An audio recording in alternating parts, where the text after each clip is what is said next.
கர்த்தருடைய பரிசுத்த நாமத்துக்கு மகிமை உண்டாகட்டும். 56வது சங்கீதம் 9வது வசனத்தை வாசிக்கலாம். தேவன் இன்றைக்கு நம்மோடு கூட பேசுவாராக. 56வது சங்கீதம் 9வது வசனம். நான் உம்மை நோக்கி கூப்பிடும் நாளில் என் சத்துருக்கள் பின்னிட்டு திரும்புவார்கள். தேவன் என் பட்சத்தில் இருக்கிறார் என்பதை அறிவேன். எல்லாரும் கரங்களை உயர்த்தி ஆமென் சொல்லாமா? இந்த வசனம் எத்தனை பேருக்கு புரிஞ்சுது? எத்தனை பேர் உத்து நல்லா உன்னிப்பாக கேட்டீங்க? கவனிங்க. நான் உம்மை நோக்கி கூப்பிடும் நாளில் என் சத்துருக்கள் பின்னிட்டு திரும்புவார்கள். கவனிக்கணும்.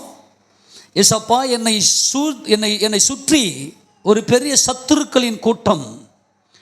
இவன் எப்போ விழுந்துருவான், இவங்க எப்போ ஒன்றுமில்லாமல் போயிடுவாங்க, இவங்க கால் எப்போ சறுக்கும், இப்படி நம்மளை அப்படியே கூர்ந்து கவனித்து கொண்டு இருக்கிற ஒரு கூட்டம் இருக்கிறாங்க. சில பேர் துணிகரமாய் வந்து நமக்கு விரோதமாய் செயல்படக்கூடிய சத்துருக்களின் கூட்டம், அநேக கூட்டம் இருப்பதை நாம் பார்க்கிறோம். எத்தனை பேர் உணர்ந்திருக்கிறீங்க? நல்லா கவனிங்க. ஆனால் நம்முடைய மாம்ச பலத்தினால இந்த சத்துருக்களை ஜெயிக்க நம்மளால் முடியாது. அப்போது நம்ம என்ன செய்கிறோம்னா, கர்த்தரை நோக்கி கூப்பிட்டோம். ஆண்டவரே, என்னை சத்துரு, துர்ச்சன பிரவாகம், துன்மார்கரின் கூட்டம் என்னை சூழ்ந்திருக்கிறார்கள். ஆண்டவரே, எனக்கு பலன் இல்லை என்று சொல்லி, ஆமேனா, எனக்கு என்ன இல்லை, எனக்கு பலன் இல்லை ஆண்டவரே அப்படின்னு சொல்லி என் கர்த்தரை நோக்கி நான் கூப்பிட்ட நாளிலே என் சத்துருக்கள் என்ன செய்தாங்க? பின்னிட்டு திரும்பினார்கள், திரும்பி விழுந்தார்கள். காரணம் என்னன்னா, நல்லா கவனிங்க. காரணம் என்னன்னா, இங்கே ஒரு பயங்கரமான ஹைலைட்டே என்னன்னா, என் தேவன் என் பட்சத்தில் இருக்கிறார். ஆமேனா, ஆமேனா. என் தேவன் என் பட்சத்தில் இருக்கிறார்னு சொல்லிட்டு அப்படியே விட்டுல. நல்லா கவனிங்க. ஏதோ ஒரு வாயின் வார்த்தையில் அந்த நேரத்தில் ஏதோ சும்மா ஆறுதல் படுத்தின அப்படி இல்லை. என் தேவன் என் பட்சத்தில் இருக்கிறார் என்பதை நான் அறிவேன். இது என் தேவன் என் பட்சத்தில் இருக்கிறார் என்பதை நான் அறிவேன். யாருக்கும் புரியலையா? எனக்குள்ள என் ஆத்துமாவில் என் உயிரில் கலந்த ஒரு நம்பிக்கை, என் உயிரில் கலந்த நம்பிக்கை, என்னுடைய உயிரில் இயேசு கிறிஸ்து கலந்திருந்தால் மட்டும்தான் இயேசு கிறிஸ்து என் பக்கம். ஆமேன். இயேசு கிறிஸ்து யார் பக்கம்? என் சத்துருவின் பக்கம் அல்ல. நான் யாரையும் விரோதிக்கவில்லை, யாருக்கும் துரோகம் செய்யவில்லை. ஆனால் எனக்கோ சத்துருக்கள் பெருகி இருக்கிறார்கள். அதனால இயேசு கிறிஸ்து என் பக்கத்தில், என் பட்சத்தில் இருக்கிறார் என்பதை நான் அறிவேன். அப்ப நான் என்ன செய்ய மாட்டேன்னா, எத்தனை சத்துருக்கள் என்னை சூழ்ந்து வந்தாலும், உன் பக்கத்தில் 1000 பேரும் உன் வலதுபுறத்தில் 10,000 பேரும் விழுந்தாலும் அது உன்னை அணுகாது, அது என்னை அணுகாது. காரணம், என் ஆண்டவராகிய இயேசு கிறிஸ்து என் பட்சத்தில் இருக்கிறார். என் பட்சம். இந்த என் பட்சம் என்பது ரொம்ப மிக முக்கியமான ஒரு சத்தியம். இதை நம்ம நல்லா உணர்ந்திருக்க வேண்டும். இன்னைக்கு வரைக்கும் நான் நிர்மூலமாகவில்லை. ஏனென்றால் சத்துருக்கள் என்னை விழுங்க நினைக்கிறார்கள். நல்லா கவனிங்களேன். இந்த மனுஷிக ஆவி இருக்கு இல்லையா, இந்த மனுஷிக ஆவி, பிசாசு எப்படி செயல்படுவான் தெரியுமா? பிசாசு ஆவியாக தான் தேவன் அவனை படைத்தார். தம்முடைய தூதர்களை காற்றுகளாகவும் தம்முடைய ஊழியக்காரரை அக்னி ஜுவாலைகளாகவும் படைத்தார். விழுந்து போயிட்டான். அவன் என்ன செய்வான்னா, தேவனுடைய பிள்ளைகளுக்கு விரோதமாக, தேவனால் நேசிக்கப்பட்டவர்களுக்கு விரோதமாக என்ன செய்வான்னாக்கா, மனிதர்களை எழுப்புவான். அந்த துர்புத்தி, அந்த துர்குணம், அந்த அக்கிரம சிந்தை இருக்கக்கூடிய மனுஷர்களை பிசாசு என்ன பண்ணுவோன்னா தூண்டி விடுவான். நம்ம என்னென்னலாம் திட்டம் போடுறோம், என்ன நம்மளாம் இந்த பூமியில் தேவனுக்கு சாட்சி உள்ளவர்கள். ஆமேனா. இயேசு கிறிஸ்து இந்த பூமியில் ஜீவிக்கிறார். அவர் என்றென்றைக்கும் எனக்குள்ள ஜீவிக்கிறார். வானம் பூமி என் தேவனாக இயேசு கிறிஸ்துனுடையது என்கின்ற அந்த சாட்சி உள்ள பிள்ளைகளாக நாம் இருக்கிறதுனால சத்துரு என்ன செய்வான் அப்படின்னாக்கா, சத்துருக்களை தூண்டி விடுவான். நல்லா பேசிக்கினே இருப்பாங்க. நல்லா கவனிங்க. நல்லா பேசிக்கினே இருப்பாங்க. திடீர்னு பகைப்பாங்க. நமக்கு ஒன்றுமே புரியாது. நல்லா தானே இருந்தோம், நல்லா தானே பேசணும், ஏன் இந்த திடீர் பகை? நல்லா கவனிங்க. பொதுவாகவே நம்முடைய மனசு எப்படிப்பட்டதாக இருக்குதுன்னு சொன்னால், அன்புக்காக, ஒரு நல்ல இணக்கத்துக்காக, ஒரு நல்ல ஒரு ஆறுதலுக்காக, ஒரு சமாதானத்துக்காக நம்முடைய மனசு ஏங்கும், பொதுவாகவே ஏங்கும். அப்போது நம்முடைய சுற்றி இருக்கிற நம்முடைய சொந்த பந்தங்கள், நம்முடைய உறவினர்கள், நம்முடைய நண்பர்கள் வட்டாரத்தில் நம்ம என்ன செய்வோம்னா, ஒரு நல்ல பட்சமாய் நம்ம கூட எல்லாருமே இருக்கணும் என்பதை நம்ம நினைப்போம். நல்லா கவனிங்க, நம்முடைய இருதயம் இந்த பட்சம் அப்படின்னு சொல்ல போனால் எப்படின்னாக்கா அன்பு, அதாவது நல்லா ஒன்றோட ஒன்றா நல்லா மிங்கிள் ஆகி இருக்கிற நம்முடைய ஆத்மா, நம்முடைய உணர்வுகளும் நம்ம பக்கத்தில் இருக்கிறவருடைய உணர்வுகளும் ஒன்றோடு ஒன்று கலந்திருந்தால் தான் அந்த பட்சம் வரும். அங்கே ஒரு சமாதானம் இருக்கும். அந்த நம்முடைய கருத்தில், நம்முடைய செய்கையில், நம்முடைய சிந்தனையில் மற்றவங்க நம்ம கூட கலந்திருந்தால் தான் அந்த பட்சம் இருக்கும். உதாரணத்துக்கு 2 பேர் நம்ம மனசுக்கு பிடிச்சவங்க 2 பேர் உட்காந்து பேசிக்கினே இருப்போம். பேசி முடிச்சுட்டு போகும்போது மனசுக்குள்ள ஒரு வலி ஏற்படும். அது பட்சம் அல்ல. நம்ம கூட யார் பட்சமாக இருக்கிறாங்களோ அவங்க மட்டும்தான் நம்மளை நல்லா புரிஞ்சிக்கணும். இவங்க எப்படிப்பட்டவங்க, இவங்களுடைய பேச்சு எப்படிப்பட்டது, இவர்கள் எப்படிப்பட்ட தன்மை உடையவர்கள், இவருடைய அன்பு எப்படிப்பட்டது. சில பேருடைய அன்பு வெளிப்படையாக இருக்காது, உள்ளுக்குள்ளே வச்சுக்கின்னு அன்பை வெளிப்படுத்துவாங்க. சில பேர் அதை புரிஞ்சிக்கணும். அதை புரிந்து கொண்டவர்கள் தான் அவர்களோடு ஒன்றோடு ஒன்று பட்சமாக இருக்க முடியும். எத்தனை பேர் சொல்கிறது புரியுது? இன்றைக்கி எத்தனையோ பேர் இருக்கிறாங்க, ஆனால் நண்பர்கள் அப்படின்னு கொஞ்சம் பேர் தான் இருப்பாங்க. இந்த நண்பர்கள் யாருன்னா பட்சமாக இருக்கிறவர்கள். ஆக இந்த பட்சம் என்பது அன்பை சார்ந்தது, இந்த பட்சம் என்பது உறவை சார்ந்தது. என் கூட யாராகிலும் பட்சமாக இருக்க மாட்டார்களா? ஒரே ஒரு வார்த்தை சொன்னால் குடும்பத்தில் தான் அந்த பட்சம். என் கணவன் என் பட்சத்தில் இருக்கிறார், என் மனைவி என் பட்சத்தில் இருக்கிறார். உலகத்தில் யாரையும் புரிந்து கொள்வது ரொம்ப கஷ்டம். ஆனால் ஒருவர் மேல் ஒருவர் பட்சமாக இருக்கிறவங்க மாத்திரம்தான் புரிந்து கொண்டு சரியாய் மனதுக்குள்ள ஒரு சமாதானத்தோடு இருக்க முடியும். ஆனால் நல்லா கவனிக்கணும், இப்போ நம்முடைய மனசை கெடுக்கும்படியாய், நம்முடைய மனசை உடைக்கும்படியாய், நம்முடைய வாழ்க்கையில் துக்கத்தையும் துயரத்தையும் அனுமதிக்கும்படியாய் சில மனிதர்கள் எழும்புவார்கள். வேணும்னே கலகம் செய்வாங்க, வேணும்னே அவங்க சந்தோஷத்தை குலைக்கணும்னு சொல்லி முடிவெடுப்பாங்க. நல்லா உயர்ந்து இருப்போம், வாழ்க்கையில் நல்லா கொஞ்சம் உயர்வில் போவோம். வேணும்னே நம்ம கூட பழகி நம்மளை அப்படியே நம்முடைய காலை வாரி விடுவாங்க, அப்படியே சறுக்கி விடுவோம். நோக்கம் என்ன தெரியுமா? இந்த சத்துருக்களின் நோக்கம் என்னன்னா, அப்படியே அவங்கள உயிரோடு விழுங்கிடலாம். நமக்கு ஏற்படக்கூடிய சத்துருக்களை எப்படி நமக்கு தெரியாது. ஆக்சுவலாக நல்லா கவனிங்க, நமக்கு தெரியாது. இந்த சத்துருக்கள் வஞ்சகமாக இருந்து இவங்களை உயிரோடையே விழுங்கிடலாம். இந்த சத்துரு எப்படி நினைக்க வைப்பான் பிசாசு, நல்லா கவனிங்க. இந்த மனுஷனுக்குள்ளே எப்படி நினைக்க வைப்பானா, இந்த பாருங்க, நம்முடைய வளர்ச்சியை உத்து கவனிப்பான். நல்லா நேற்று வரைக்கும் ஒரு மாதிரி இருந்தாங்க, பசங்கள்லாம் நல்லா படிச்சிருக்கிறாங்க, நல்லா வேலைக்கு போகிறாங்க, நல்லா சம்பாதிக்கிறாங்க, நல்லா வீடு வாசல்லாம் அப்படி கட்டுறான், நல்லா வாகனங்கள்லாம் இருக்குது, நல்லா இருக்கிறானே. இவன் கண்ணு முழுக்க சத்துருவின் கண்ணு எப்படி இருக்கணும்னாக்கா நம்முடைய வளர்ச்சி மேலேயே இருக்கும். சில பேர் பார்த்தீங்கன்னாக்கா குடும்பத்தில் சமாதானமாக இருந்தால் பிடிக்காது. நிறைய பேர் பார்த்தீங்கன்னா தான் குடும்பத்தை விட்டுருவாங்க. பக்கத்து வீட்டில் நம்முடைய குடும்பத்தில் என்ன நடக்குதுன்னு உத்து பார்த்துருந்து அப்படியே பார்த்துக்கினே இருந்து, இப்போ உதாரணத்துக்கு மாமியார் மருமகள்லாம் கூட நல்லா சமாதானமாக, ஒரு சில நேரத்தில் நல்லா சந்தோஷமாக வாங்க அத்தை, வாங்க ஆண்டி அப்படி இப்படி கூப்பிட்டு ஏதோ நல்லா சந்தோஷமாக இருந்தாங்கன்னா, பக்கத்தில் ஒரு சத்துருக்கள் இருப்பாங்க. அவங்களால பொறுக்கவே முடியாது. நேராக மாமியார் இல்லாத நேரத்துலையும் மருமகள் இல்லாத நேரத்துலையும் உள்ளே பூந்து ஒரு பெரிய குண்டை தூக்கி போட்டு அப்படியே குளிர் காய்வாங்க. ஆமேனா?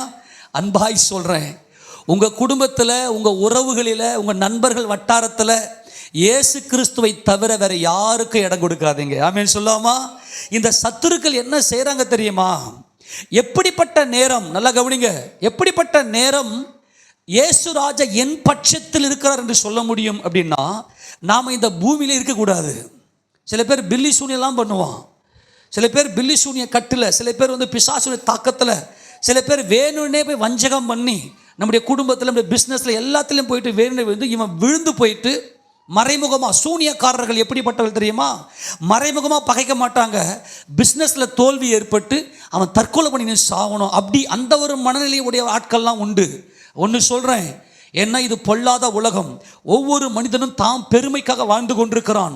அப்படிப்பட்ட பொல்லாத உலகத்தில் வாழ்ந்து கொண்டிருக்கிற நமக்கு நம்ம நல்லா தெரிந்திருக்கணும், கர்த்தர் ஏன் பட்சத்தில் இருக்கிறார் என்பதை நான் அறிந்திருக்கிறேன். எத்தனை பேர் ஆமென் சொல்லலாம்? கர்த்தராகிய இயேசு கிறிஸ்து ஏன் பக்கம் இருக்கிறார்.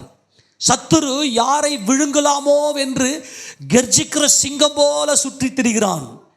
இந்த சத்துரு என்ன செய்வான்னா, இதை 1-2 வசந்த வாசிங்களா, 56:1-2. தேவனே எனக்கு இறங்கும். நாம் கேட்க வேண்டிய ஒரே ஒரு கேள்வி என்ன தெரியுமா? தேவனே எனக்கு இறங்கும். மனுஷன் என்னை விழுங்க பார்க்கிறான், நாள்தோறும் போர் செய்து என்னை ஒடுக்குகிறான். சரி, மனுஷன் என்ன பார்க்கறானா? சொல்லுங்கப்பா, மனுஷன் என்ன பார்க்கறானா? என்னை விழுங்க பார்க்கறான், என்ன சாப்பிட நினைக்கிறான். பிரச்சனை ஏற்பட்டுச்சுன்னா செத்துப்ப. சில பேர் நம்முடைய வீடுகளில் கூட பார்த்தீங்கன்னா செத்துப்ப, நீ ஏன் இருக்கிற, உயிரோடு இருக்கிற, போய் செத்துப்ப அப்படின்னு வார்த்தையெல்லாம் யூஸ் பண்ணுவாங்க. நல்லா கவனிக்கணும். இந்த பிரசங்கத்தை கொஞ்சம் கூர்ந்து இன்னைக்கு ஆண்டவர் நம்மோடு பேசுறது என்ன தெரியுமா? உன்னை மட்டும் தனியே பிரித்து இன்னைக்கு பேசுகிறாரு. எல்லாத்தையும் மறந்துடுங்க, உங்கள் குடும்ப சூழ்நிலை எல்லாத்தையும் மறந்துட்டு தேவனுக்கும் உங்களுக்கும் இருக்கக்கூடிய ஒரு தனிப்பட்ட உறவை வச்சு அப்படியே நீங்கள் நில்லுங்க. எத்தனையோ வேலைகளில் மனுஷர் நம்ம கூட பட்சமாய் பேசுவாங்கன்னு பார்த்தா நம்ம விழுங்குற மாதிரியான பேச்சு தான் இருக்கும். முதல்ல இந்த மனிதர்கள், நம்மோடு பழகுகிறவர்கள், நம்மை சுற்றி இருக்கிற ஜனங்கள், இவர்கள் எப்படிப்பட்டவர்கள் என்பதை நம்ம எதை வச்சு கண்டுபிடிச்சிக்கலாம் அப்படின்னா, நம்ம கூட பேசுகிற பட்சமான வார்த்தை. யாராகிலும் என் கூட கொஞ்சம் என்னை புரிஞ்சுக்கின்னு, என்னுடைய சூழ்நிலையில் நான் தாறுமாறாய் ஓடினேன், ஏதோ ஒரு பிரச்சனை போராட்டத்தில் மாட்டிக்கினேன், இன்றைக்கி என் பாவத்தெல்லாம் குத்தி காட்டுற ஆட்கள் தான் உண்டு. என் பிரச்சனையெல்லாம் குத்தி என்னை என் இருதயத்துக்குள்ளே அப்படியே வலியை கொடுக்குற ஆட்கள் தான் உண்டு. ஆனால் இன்றைக்கி என் கூட யாராவது பட்சமாய் பேச மாட்டாங்களா? இன்றைக்கி நிறைய பேர் இன்றைக்கி நம்முடைய வாழ்க்கையில் யாராக என் கூட இன்றைக்கி பட்சமாக பேச மாட்டாங்களா? என்னை தூக்க மாட்டாங்களா? என்னை புரிந்து கொண்டு நான் பயங்கரமான குழப்பத்தில் இருக்கிறேன், என்னால் ஆறுதல் படுத்திக் கொள்ள முடியல, ஆனால் என்னை யாராகிலும் புரிந்து கொண்டு, நான் என்ன பிரச்சனை இருக்கிறேன்னு புரிந்து கொண்டு அந்த இருதயத்தை, உடைக்கப்பட்ட என் இருதயத்தை அப்படியே பட்சமாய் பேசி எனக்கு யாராகிலும் ஆறுதல் கொடுக்க மாட்டாங்களா அப்படின்லாம் ஏங்குகிற நாட்கள் நமக்கு இருக்கும். ஆனால் மனுஷன் நமக்கு அப்படி இல்லாமல் நம்மை விழுங்க பார்க்கிறவனாக இருக்கிறான். அவங்க வார்த்தையை கேட்கும் போதே நம்ம மனசெல்லாம் வலிக்கும். ஏண்டா இந்த வாழ்க்கை வாரணும் போல இருக்கும், தூண்டி விட்டுருவாங்க. இந்த பிசாசு என்ன செய்வான்னா, மனுஷர்கள் நம்மளை அப்படியே விழுங்க தான் பார்ப்பாங்க. இந்த பிசாசு அப்படிப்பட்ட ஆட்களை தூண்டி விடுவான். யாரை விழுங்கலாமோ என்று அந்த வசனம் வாசிங்க பார்க்கலாம். 1 பேதுரு 5:8 தானே, எத்து வாசிங்க. 1 பேதுரு 5:8. தெளிந்த புத்தி உள்ளவர்களாய் இருங்கள், விழித்திருங்கள், ஏனெனில் உங்கள் எதிராளியாகிய பிசாசானவன் கெர்ச்சிக்கிற சிங்கம் போல் எவனை விழுங்கலாமோ என்று சொல்லுங்க. எவனை இந்த யாரை விழுங்கிடலாம் அப்படின்ற அந்த நோக்கத்தை சுத்தி திரிறான். அதே போல இந்த சத்துரு என்ன செய்வான்டாக்கா, மனுஷர்களை தூண்டி விடுவான். யாரை நல்லா கவனிங்க, இவனை விழுங்கிடலாம். எல்லாம் கவனிங்களா? எத்தனை இந்த விழுங்கிலன்னு அர்த்தம், இவன் பூமியில இருக்கக்கூடாது, இதுதான் முக்கியம். இவன் பூமியிலேயே இருக்கக்கூடாது, இவனுக்கு இவனுடைய வாழ்க்கை முடிய வேண்டும், இவன் ஒன்றுமில்லாமல் போயிடணும் அப்படின்ற சிந்தையோடு சத்துரு செயல்படுவான். இந்த பிசாசுடைய பிள்ளைகள் அப்படிப்பட்டவர்களாய் நமக்கு விரோதமாக எழும்புவார்கள். என்னக்கா, அவங்க தான் நம்மோடு கூட நம்ம யுத்தம் பண்ண வருவார்கள், பிசாசுடைய தூண்டுதலின் பேரில் வருவார்கள். ஆனால் வேதம் நமக்கு சொல்லுகிறது, ஆண்டவரே நீர் எனக்கு இறங்கும். ஆமென். ஆனால் கர்த்தர் என் பட்சத்தில் இருக்கிறார் என்பதை நான் அறிந்திருக்கிறபடியினால் எனக்கு நல்லா தெரியும், எனக்கு சத்துருக்கள் எவ்வளவு பேர் எழும்பினாலும் அவர்கள் தான் இடறி விழுவார்கள். என் தேவன் என் தலையை உயர்த்த வல்லமை உடையவர். ஆமென் சொல்லாமா? அவர் எப்படிப்பட்ட தேவனாக இருக்கிறார் என்றால், சில வேளைகளில் நம்மளால் நிமிர முடியாது, சோர்ந்து போயிருப்போம். கடன் பிரச்சனை நம்ம தோல் மேலே, குடும்ப பாரம் நம்ம தோல் மேலே, வியாதி நம்முடைய சரீரத்தில் வரக்கூடிய இந்த வியாதி பிரச்சனை நம்ம தோல் மேலே, இப்படி நம்மளால் இப்படி ஏகப்பட்ட பிரச்சனைகளை நம்ம சிந்தித்து சிந்தித்து சிந்தித்து என்ன முடிவெடுக்கிறதுனே நமக்கு தெரியாத உள்ளம் குழம்பி போயிருக்கும். எனக்கு யாராகிலும் பட்சமாய் என் கூட ஆறுதலாக யாராச்சும் ஒரு வார்த்தை பேச மாட்டாங்களா? வீட்டில் தான் இருப்போம், வீட்டில் எல்லாம் இருப்போம், எல்லாருமே இருப்பாங்க, நம்மளை கண்டுக்கவே மாட்டாங்க. அவங்க உண்டு, அவங்க வேலை உண்டுன்னு இருப்பாங்க. ஏதோ ஒரு மூலையில் முடங்கி கிடக்கிறோம். நம்ம கூட யாராச்சும் பச்சமாக பேச மாட்டாங்களா? நம்முடைய இருதயத்தை உணர்ந்து கொண்டு, ஏன்னா நம்மளை தேற்றிக்கொள்ள நினைக்கிறோம், நம்மளால் தேற்றிக்கொள்ள முடியல. நம்ம யாராகிலும் புரிந்து கொண்டு, இது ஒரு பயங்கரமான ஒரு காரியம். இந்த பட்சம் என்பது ஒரு உன்னத அனுபவம். யார் என் கூட இன்னைக்கு பட்சமாக இருப்பாங்க? ஒரே ஒரு காரியத்தை சொல்கிறேன். கர்த்தராகி இயேசு கிறிஸ்து உன்னுடைய நிலைமையை புரிந்து கொண்டு, உன் இருதயத்துக்கு இருக்கக்கூடிய எல்லா வேதனையும் இருந்து கொண்டு பட்சமாய் பேசுகிற ஒரே ஒரு தேவன் நமக்கு உண்டு. ஆமேன்னு சொல்லாமா? நீ அவர் சமூகத்தில் போய் உட்காந்து, ஆண்டவரே எனக்கு இறங்க மாட்டீரா, இந்த ஒரு பிரச்சனை என்னால் எப்படி விடுதலை ஆக முடியும் அப்படின்னு போய் சொல்லும்போது, அப்படி போய் உட்காரும்போது, கர்த்தராகி இயேசு கிறிஸ்து உன்னோட பட்சமாய் பேசி உன்னை தேற்ற வல்லமை உடையவர். உண்மையாக சொல்கிறேன், நம்மெல்லாம் அவரை அறியவில்லை, தேவனை அறியல. எங்கெங்கேயோ கோயில் குளத்துக்கு போனோம், சொந்த பந்தம் தேடி ஓடணும், நண்பர்கள் வட்டாரத்தில் போனோம், எனக்கு யாராகிலும் என்ன செய்வாங்களான்னு சொல்லி. ஒரு மனுஷனாலும் நம்மால் பட்சமாய் பேச முடியாது. கர்த்தராகிய இயேசு கிறிஸ்து நம்முடைய பட்சத்தில் இருந்தால் ஒழிய, ஏனென்றால் நம்முடைய மனதை புரிந்து கொள்ள எந்த மனுஷனுக்கும் தெரியாது. ஆமேனா?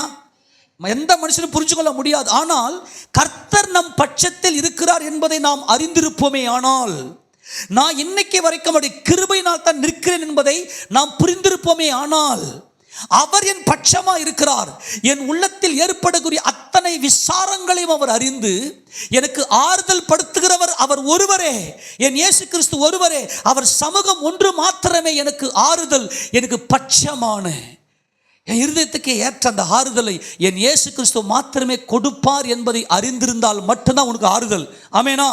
மறுபடியும் சொல்கிறேன், நீங்கள் நினைப்பீங்க அவங்க பேசினாங்க ரொம்ப ஆறுதலாக இருந்துச்சு, அவங்க என் கூட கொஞ்சம் நேரம் விசாரித்தாங்க, அது கொஞ்சம் ஆறுதலாக இருந்துச்சு. நல்லா ஒன்று புரிந்து கொள்ளுங்க, அது இயேசு கிறிஸ்து தான் ஏவி விட்டார். ஆமேனா? அது இயேசு கிறிஸ்து தான் தூண்டி விட்டார். ஆமேன்னு சொல்லாமா? ஏனென்றால் நாம் அவரை அறியாமல் உலகத்தில் தனிமையின் பாதையில், ஆண்டவரை எனக்கு யாராகிலும் உதவி செய்ய மாட்டாங்களான்னு சொல்லி ஓடிக்கொண்டிருந்த நாட்களில் அவர் நம்மை தேடி வந்து மனுஷரை கட்டி இழுக்கிற அன்பின் கயிறை கொண்டு நம்மை கட்டி இழுத்தார். ஆமென். நம்முடைய தோல் மேலே ஏகப்பட்ட சுமைகள், இறக்கி வைக்க முடியல. சில பேர் சொல்லுவாங்க, வியாதி, என்னால் ஒன்றுமே முடியல, வேலைக்கு போக முடியல. ஆனால் வீட்டில் இருக்கிற பாரம் அதை விட பெருசாக இருக்குது. அப்போ வீட்டில் இருக்கிற பாரம் என்னை அழுத்துது, என் மனசு அழுத்துது. சரீரத்தின் பிரகாரம் வேலைக்கு போக முடியல, அது சரீர பாரம் என்னை அழுத்துது. இப்போ நான் என்ன செய்ய? இப்போ ஆண்டவர் சொல்கிறாரு, இப்போ உனக்கு தெரியல, அவரை கர்த்தராகிய இயேசு கிறிஸ்து உனக்கு தெரியல, அவரை தெரியாம தானே ஓடிக்கிட்டு இருந்த. இப்ப ஆண்டவர் சொல்றாரு, மனுஷரை கட்டி இழுக்கிற அன்பின் கயிறு, அந்த பட்சமாய் பேசுகிற அந்த கயிறு. இப்போ என்னுடைய வார்த்தைகள் ஜீவனுடையவைகள். என் வார்த்தைகளினாலே நீ என் சமூகத்தில் வரும்போது முதல்ல நான் உனக்கு ஒரு மகிமையான ஆறுதலை கொடுத்து உன்னோடு நான் பட்சமாய் பேசுவேன் என்று தேவன் சொல்கிறார். எடுத்து வாசிங்க பார்க்கலாம். ஓசியா தீர்க்கதரிசியின் புத்தகம், 11வது அதிகாரம் 4வது வசனத்தை வாசிக்க பார்க்கலாம். ஓசியா 11:4. மனுஷரை கட்டி இழுக்கிற அன்பின் கயிறுகளால் நான் அவர்களை இழுத்தேன். அவர்கள் கழுத்துகளின் மேல் இருந்த நுகத்தடியை எடுத்து போடுகிறவரை போல் இருந்து அவர்கள் பட்சம் சாய்ந்து அவர்களுக்கு ஆகாரம் கொடுத்தேன். எல்லாமே சொல்லாமா? எதில் இழுத்தாரா நம்மளை? என் கூட யாருன்னா பட்சமாய் பேச மாட்டாங்களா அப்படின்னு என்ன அர்த்தம்? என்னுடைய இருதயத்தை புரிந்து கொண்டு, என் மன வேதனையை புரிந்து கொண்டு என்னோடு கூட பட்சமாய் பேசி எனக்கு யாராகிலும் ஆறுதலாக பேச மாட்டாங்களா என்று சொல்லி அலைந்து திரிந்து ஓடிக்கொண்டிருந்த அந்த நாட்களிலே கர்த்தராகிய தேவன், ஆண்டவராகிய இயேசு கிறிஸ்து மனுஷரை கட்டி இழுக்கிற அன்பின் கயிறு. அது என்ன மனுஷரை கட்டி இழுக்கிற அன்பின் கயிறு? மனுஷனுக்கு அன்பு தேவை. தேவன் அன்பாகவே இருக்கிறார். தேவன் தம்முடைய சாயலையும் தமது ரூபத்தின்படி மனுஷனை உண்டாக்கினார். மனுஷனுக்குள்ள அன்பு இருக்கிறது. இப்போ கூட எங்கே போனாலும் சரி, நல்லா கவனிங்க, எங்கே போனாலும் சரி அங்கே இருக்கிற மனிதர்களோடு பழகிடுவோம். குறிப்பாக நம்ம ஆட்கள்லாம் பார்த்தீங்கன்னா, இங்கே இருக்கிற வரைக்கும் நல்லா நம்முடைய லொக்கேஷன் எப்பவுமே இருக்கிற அந்த லொக்கேஷன் வரைக்கும் இருந்துச்சுன்னா அப்படியே நார்மலாக இருக்கும் எல்லா உறவுகளும். இப்போ திடீர்னு எங்கேயாச்சும் வெளியூருக்கு போவாங்க, அங்கே ஒரு 10 நாள் தங்கி வேலை செய்கிற மாதிரி இருக்கும். அங்கே இருக்கிற சூழ்நிலையில் அந்த வட்டாரத்தில் அப்படியே பழகிடுவோம். ஆமேனா? அதை விட்டு பிரிஞ்சு வரும்போது ஒரு மனசில் ஒரு மாதிரி இருக்கும். நல்லா கவனிங்க. குறிப்பாக பார்க்க போனால் அந்த ஹாஸ்பிட்டலுக்கு போவாங்க. அங்கேயே இப்போ ஜிஹெச்லாம் போனோம்னா அங்கேயே தங்கி நீங்கள் வந்து மருத்துவம் பார்த்துக்கணும் அப்படின்னு சொல்லிடுவாங்க. அப்போ போகும்போது என்ன பண்ணோம், ரொம்ப வருத்தத்தோட வேதனையோட, ஐயோ என்னடா இது இவ்வளோ வியாதியை சுமந்து நம்ம போகிறோமேன்னு சொல்லிட்டு ஹாஸ்பிட்டலுக்காக போகணும் அப்படின்னு சொல்லி அங்கே போவோம். அங்கே போனதும் அந்த பக்கத்து பெட்டு எதிர் பெட்டு ஆமேனா எல்லாரும் கூட பட்சமாய் பேசி பழகி துக்கத்தோட வேதனையோட பாரத்தோட ஹாஸ்பிட்டலுக்கு போவாங்க. அதே போல் டிஸ்சார்ஜ் பண்ணுவாங்க. இப்போ டாக்டர் சொல்லுவார், ஓகேம்மா உங்களுக்கு ஆல்ரைட் எல்லாம் ஓகே சூப்பர், இந்த மாத்திரை போல் சாப்பிடுங்கன்னு சொல்லி அமுச்சு விடுவாங்க. இப்போது பக்கத்து போய்ட்டு எதிர் போய்ட்டுலாம் திரும்பி பார்த்து வீட்டுக்கு வரத்துக்கே மனசு இருக்காது. ஆமேனா எத்தனை பேருக்கு இந்த அனுபவம் இருக்குது? சும்மா கை தூங்க பார்க்கலாம். கர்த்தருக்கு ஸ்தோத்திரம். ஆமேனா. இப்போ குறிப்பாக சகோதரிகள்லாம் பார்த்தீங்கன்னா இந்த குடும்ப கட்டுப்பாடெலாம் பண்ணுவாங்க. எல்லாம் எப்படி இருந்தாலும் நீங்கள் போயிருப்பீங்க. அங்கே போன ஏனென்றால் மனிதனுடைய அந்த மனநிலை எப்படிப்பட்டதுன்னா அன்புக்கு ஏங்குகிறது. பட்சமாய் பேசுவார்களா, என்னை புரிந்து கொண்டு. என்ன அந்த பக்கத்து பெட்டு எதிர் பெட்டு அதில் இருக்கிறவங்கெல்லாம், நம்ம பையன் கூட ஒருத்தர் என்ன பண்ணார், இப்போ ஒரு ஜெயில் போகிறதுன்றது எவ்வளோ பெரிய கொடுமையான விஷயம் இல்லையா? அங்கே போய் கூட என்ன ஆகும் மனிதனுடைய மனம். அதுக்காக என் கர்த்தரை ஸ்தோத்திரிக்கிறேன். அங்கேயே இருக்கக்கூடிய ஆட்களோடு கூட அவங்க பாரங்கள்லாம் சொல்லி ஒருத்தரை பாரத்தை ஒருத்தர் சுமந்து கொண்டு அப்படியே ஒரு பட்சமாய் பேசுகிற ஒரு அனுபவம். இந்த பட்சத்தை யார் கொடுக்கிறது என்றால் நமது ஆண்டவராகிய இயேசு கிறிஸ்து மாத்திரமே கொடுக்க முடியும். இப்போ ஆண்டவர் சொல்றாரு, தபரமா யாராகிலும் என் கூட பட்சமாய் பேச மாட்டார்களா, எனக்கு பட்சமாய் பேச எனக்கு ஆறுதலை கொடுக்க மாட்டாங்க தேடி அலைஞ்ச உன் கண்ணுக்கு நான் தெரியவும் மாட்டேன். ஏனென்றால் நான் தேவாதி தேவனா இருக்கிறேன், நீயோ பாவியா இருக்கிறாய். இப்போ நான் உனக்கு பட்சமாய் பேசி உனக்கு ஆறுதல் கொடுக்கும்படிக்கு அந்த அன்பின் கயிறு, என் அன்பை, என் கல்வாரி அன்பை, என் கல்வாரி சிலுவையில் உனக்காக மரித்தேன், உனக்காக காயப்பட்டேன், உனக்காக சிலுவையில் யாவையும் செய்து முடித்திருக்கிறேன், நான் உயிரோடுவே இருக்கிறேன், எல்லாவற்றையும் நான் உனக்காகத்தான் செய்தேன் என்பதை உனக்கு விளங்க பண்ணும்படியாய் அந்த அன்பின் கயிறை கொண்டு நான் உன்னை இழுத்து உன் தோல் மேல இருக்கக்கூடிய எல்லா நுகத்தடி, உன்னால நிமிர முடியல, நிமிர முடியல, வியாதியை இறக்கி வைத்தேன். ஆமென். கடன் பிரச்சனை நான் இறக்கி வைத்தேன். ஆமெனா. நிச்சயமாக இயேசு கிறிஸ்து எல்லா கடன்களையும் மாற்ற வல்லமை உடையவர். ஆமென். தைரியமா இருங்க, சோர்ந்து போவாதீங்க, அவர் என்னோட பட்சமாய் பேசுகிறவர். உன் கடன் பிரச்சனை, என் பிள்ளைங்க எதிர்காலம் என்ன ஆகுமோ, என் பிள்ளைங்க படிப்பு என்ன ஆகுமோ, அல்லது என்னுடைய பிள்ளைகளுடைய திருமண விஷயம் என்ன ஆகும், அதெல்லாம் பெரிய பாரங்கள். இப்போ ஆண்டவர் சொல்றாரு, உன் கழுத்தில் இருக்கிற நுகத்தடியை நான் என்ன பண்றேன், எடுத்து போறவள போல வந்து அவர்கள் பட்சமாய் சாய்ந்து, கவுனி அப்படியே சாய்ஞ்சிட்டார் நம்ம பக்கம். இப்போ இயேசு கிறிஸ்து யார் பக்கம்? ஏன் பக்கம். நான் அவருக்கு ஆகாரம் கொடுத்தேன். ஆகாரம் கொடுப்பது என்பது மனதுக்குள்ள ஒரு பெரிய புத்துணர்ச்சி, ஒரு ஆறுதல், சோர்ந்து போகாமல் தொய்ந்து போகாமல் இருக்கக்கூடிய ஒரு ஆறுதலை தேவன் நமக்கு தருகிறார். ஆமென் சொல்லாமா? ஒரு காரியத்தை நான் உங்களுக்கு சொல்லுகிறேன். நம்ம எங்கே வந்து ஆறுதலை நம்ம எதிர்பார்ப்போம் அப்படின்னா, நம்முடைய குடும்பத்தில் யாராகிலும் நம்மோடு கூட பட்சமாய் பேச மாட்டாங்களா, நம்மை அரவணைக்க மாட்டாங்களா அப்படின்னு சொல்லிட்டு நம்ம இன்றைக்கும் கணவன் மனைவிக்குள்ள ஒரு பிரச்சனைகள் இருக்கிறது. இப்போ இன்றைக்கி நிறைய பிரச்சனைகள் இருக்குது கணவன் மனைவிக்குள்ளே. கணவன் பண்ணுறது மனைவிக்கு பிடிக்கல, மனைவி பண்ணுறது கணவனுக்கு பிடிக்கல. அதுக்கு என்ன ரீசன்னாக்கா, இன்னும் அவர்களுடைய அந்த பட்சம், அந்த அன்பு, அந்த மனுஷரை கட்டி இருக்கிற அந்த அன்பின் கயிறு இருக்கு இல்லையா, அந்த அன்பின் கயிறில், அந்த அன்பின் புரிந்து கொள்ளுதலில் ஒரு சில வித்தியாசங்கள் இருக்குது, இன்னும் புரிந்து கொள்ள முடியவில்லை. அதனால தான் இன்றைக்கும் கணவன் மனைவிக்குள்ள அநேக பிரச்சனைகள் ஏற்படுகிறது. ஆனால் இப்போ சொல்கிறேன், இயேசு கிறிஸ்து என் பட்சத்தில் இருக்கிறார், என் கணவன் என்னோட பட்சமாய் பேசுவார். ஆமேனா? இயேசு கிறிஸ்து என் பட்சத்தில் இருக்கிறார், என் மனைவி என்னோட பட்சமாய் பேசுவார். நாங்கள் புரிந்து கொள்ளுவோம். அப்படிப்பட்ட வார்த்தைகள் எனக்குள்ள வரணும். ஏனென்றால் இந்த பட்சமாய் என்பது நம்ம பேசுகிற வார்த்தை, நம்முடைய இருதயம் அப்படியே வெளிப்படும். அது எப்படி இருக்கணும்? நீதிமொழிகள் புத்தகத்தில் இந்த வார்த்தைகள் எப்படிப்பட்டதாக இருக்க வேண்டும், மனுஷன் எப்படிப்பட்டதை எதிர்பார்க்கிறான். நீதிமொழிகள் 23வது அதிகாரத்தில்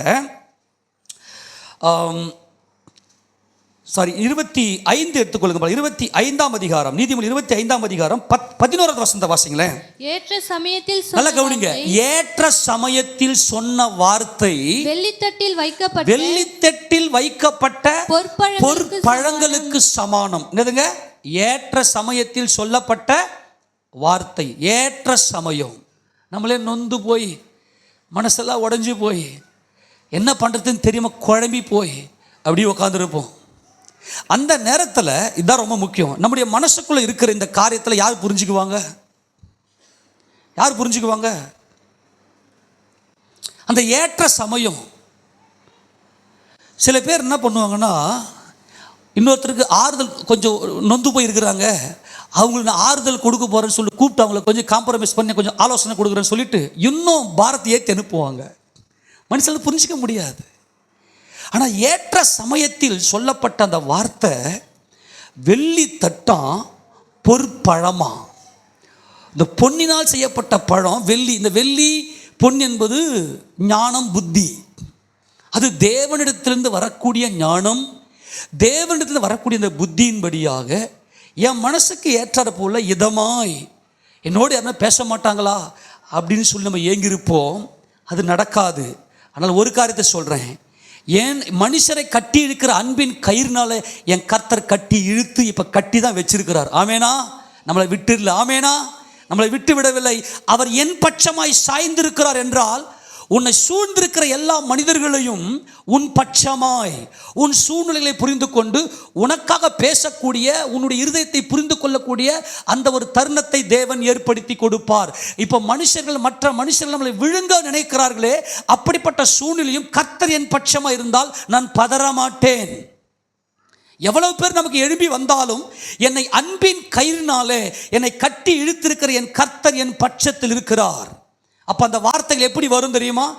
நீதிமொழிகள் 16 திருப்பிங்க. நீதிமொழிகள் 16வது அதிகாரத்தில் 24வது வசனத்தை வாசிங்க பார்க்கலாம்.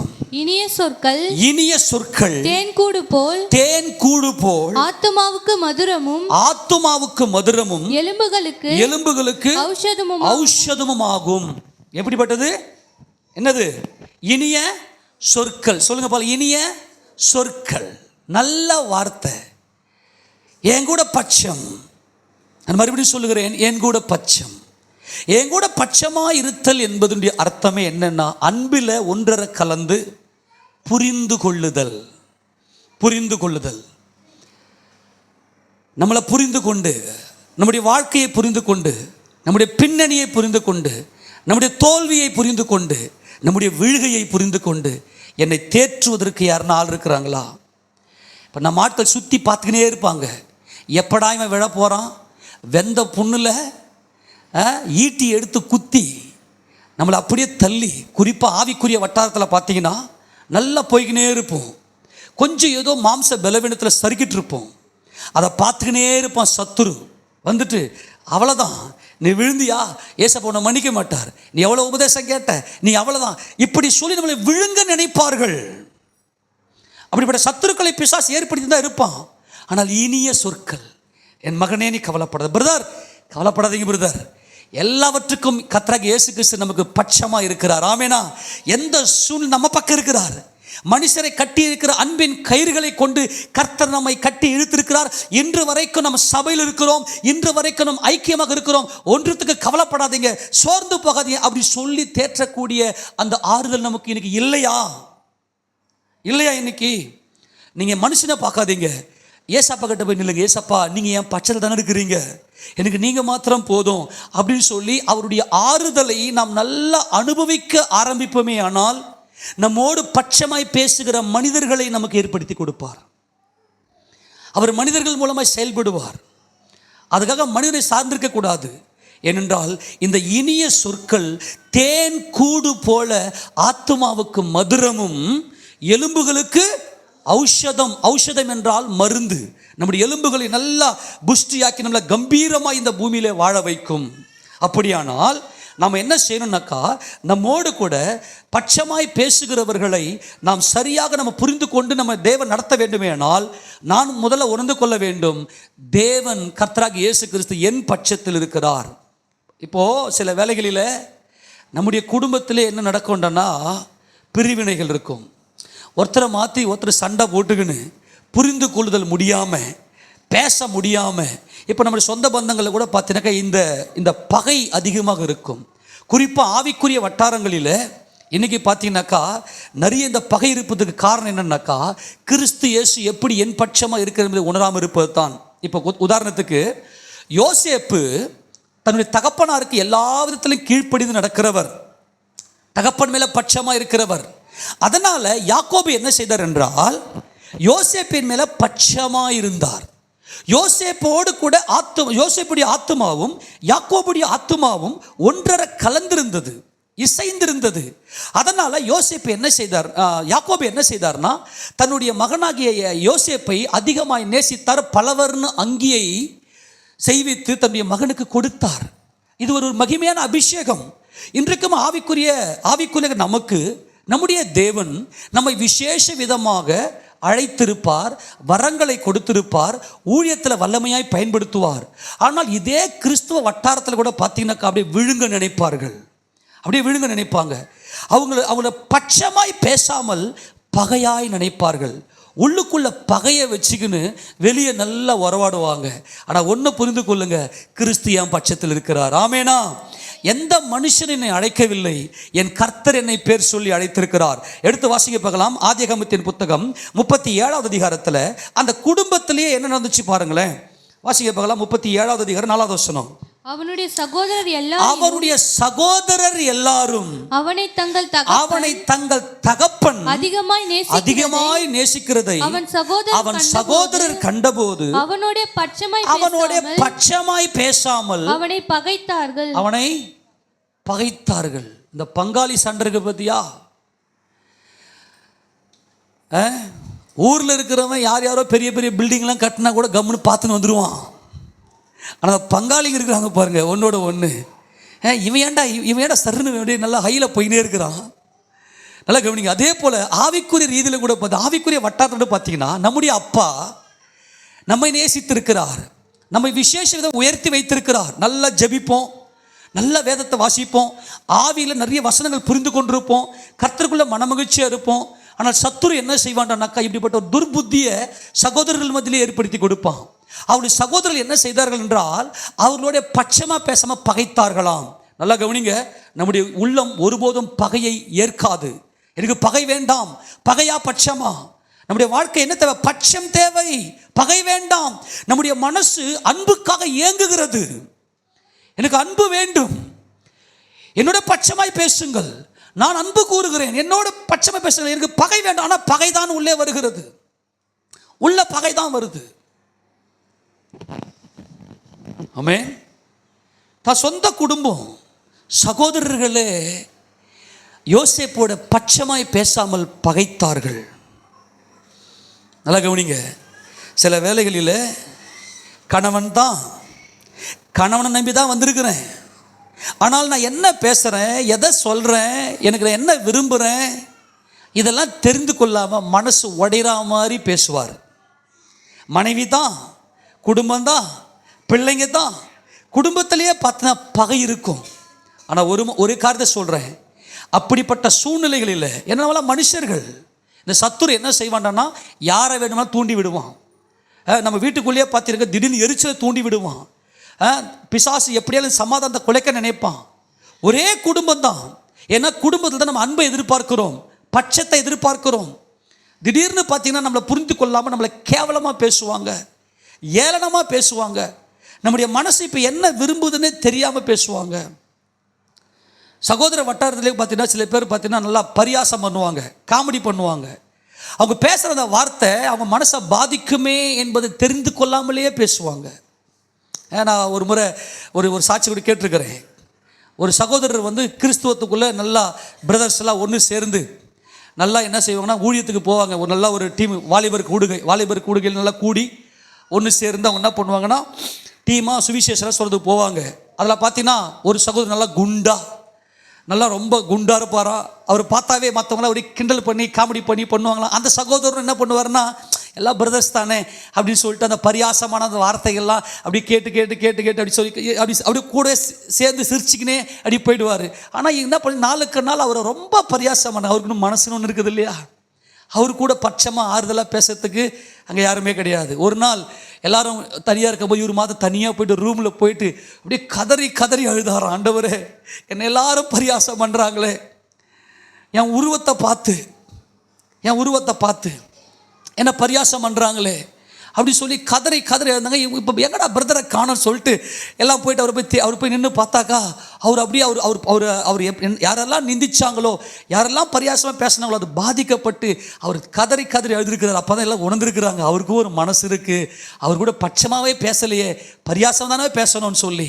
அதே போல் கவனிங்க, யோசேப்புடைய வாழ்க்கையில் பார்த்தீங்கன்னா அவருடைய தகப்பனார் யோசேப்பின் மேலே அன்பாக இருக்கிறார், பல வர்ணங்கே கொடுத்திருக்கிறார். இவர் மேலே, யோசேப்பு மேலே அப்பா பட்சமாக இருக்கிறத பார்த்து சகோதரர்கள்லாம் பகைக்கிறார்கள். நம்முடைய குடும்பத்தில் அப்படிப்பட்ட சூழ்நிலை வரும். ஆனால் ஒன்று மாத்திரம் சொல்கிறேன், என் கூட பட்சமாய் பேசுகிற என் இயேசு கிறிஸ்து என்னோடு இருக்கிறார். ஆமேனா? நான் மறுபடியும் சொல்கிறேன், கிறிஸ்து இயேசு உன்னோட பட்சமாக இராவிட்டால் வேறு எந்த மனுஷனோட பட்சமாக பேச முடியாது. வார்த்தை தான் முக்கியம்.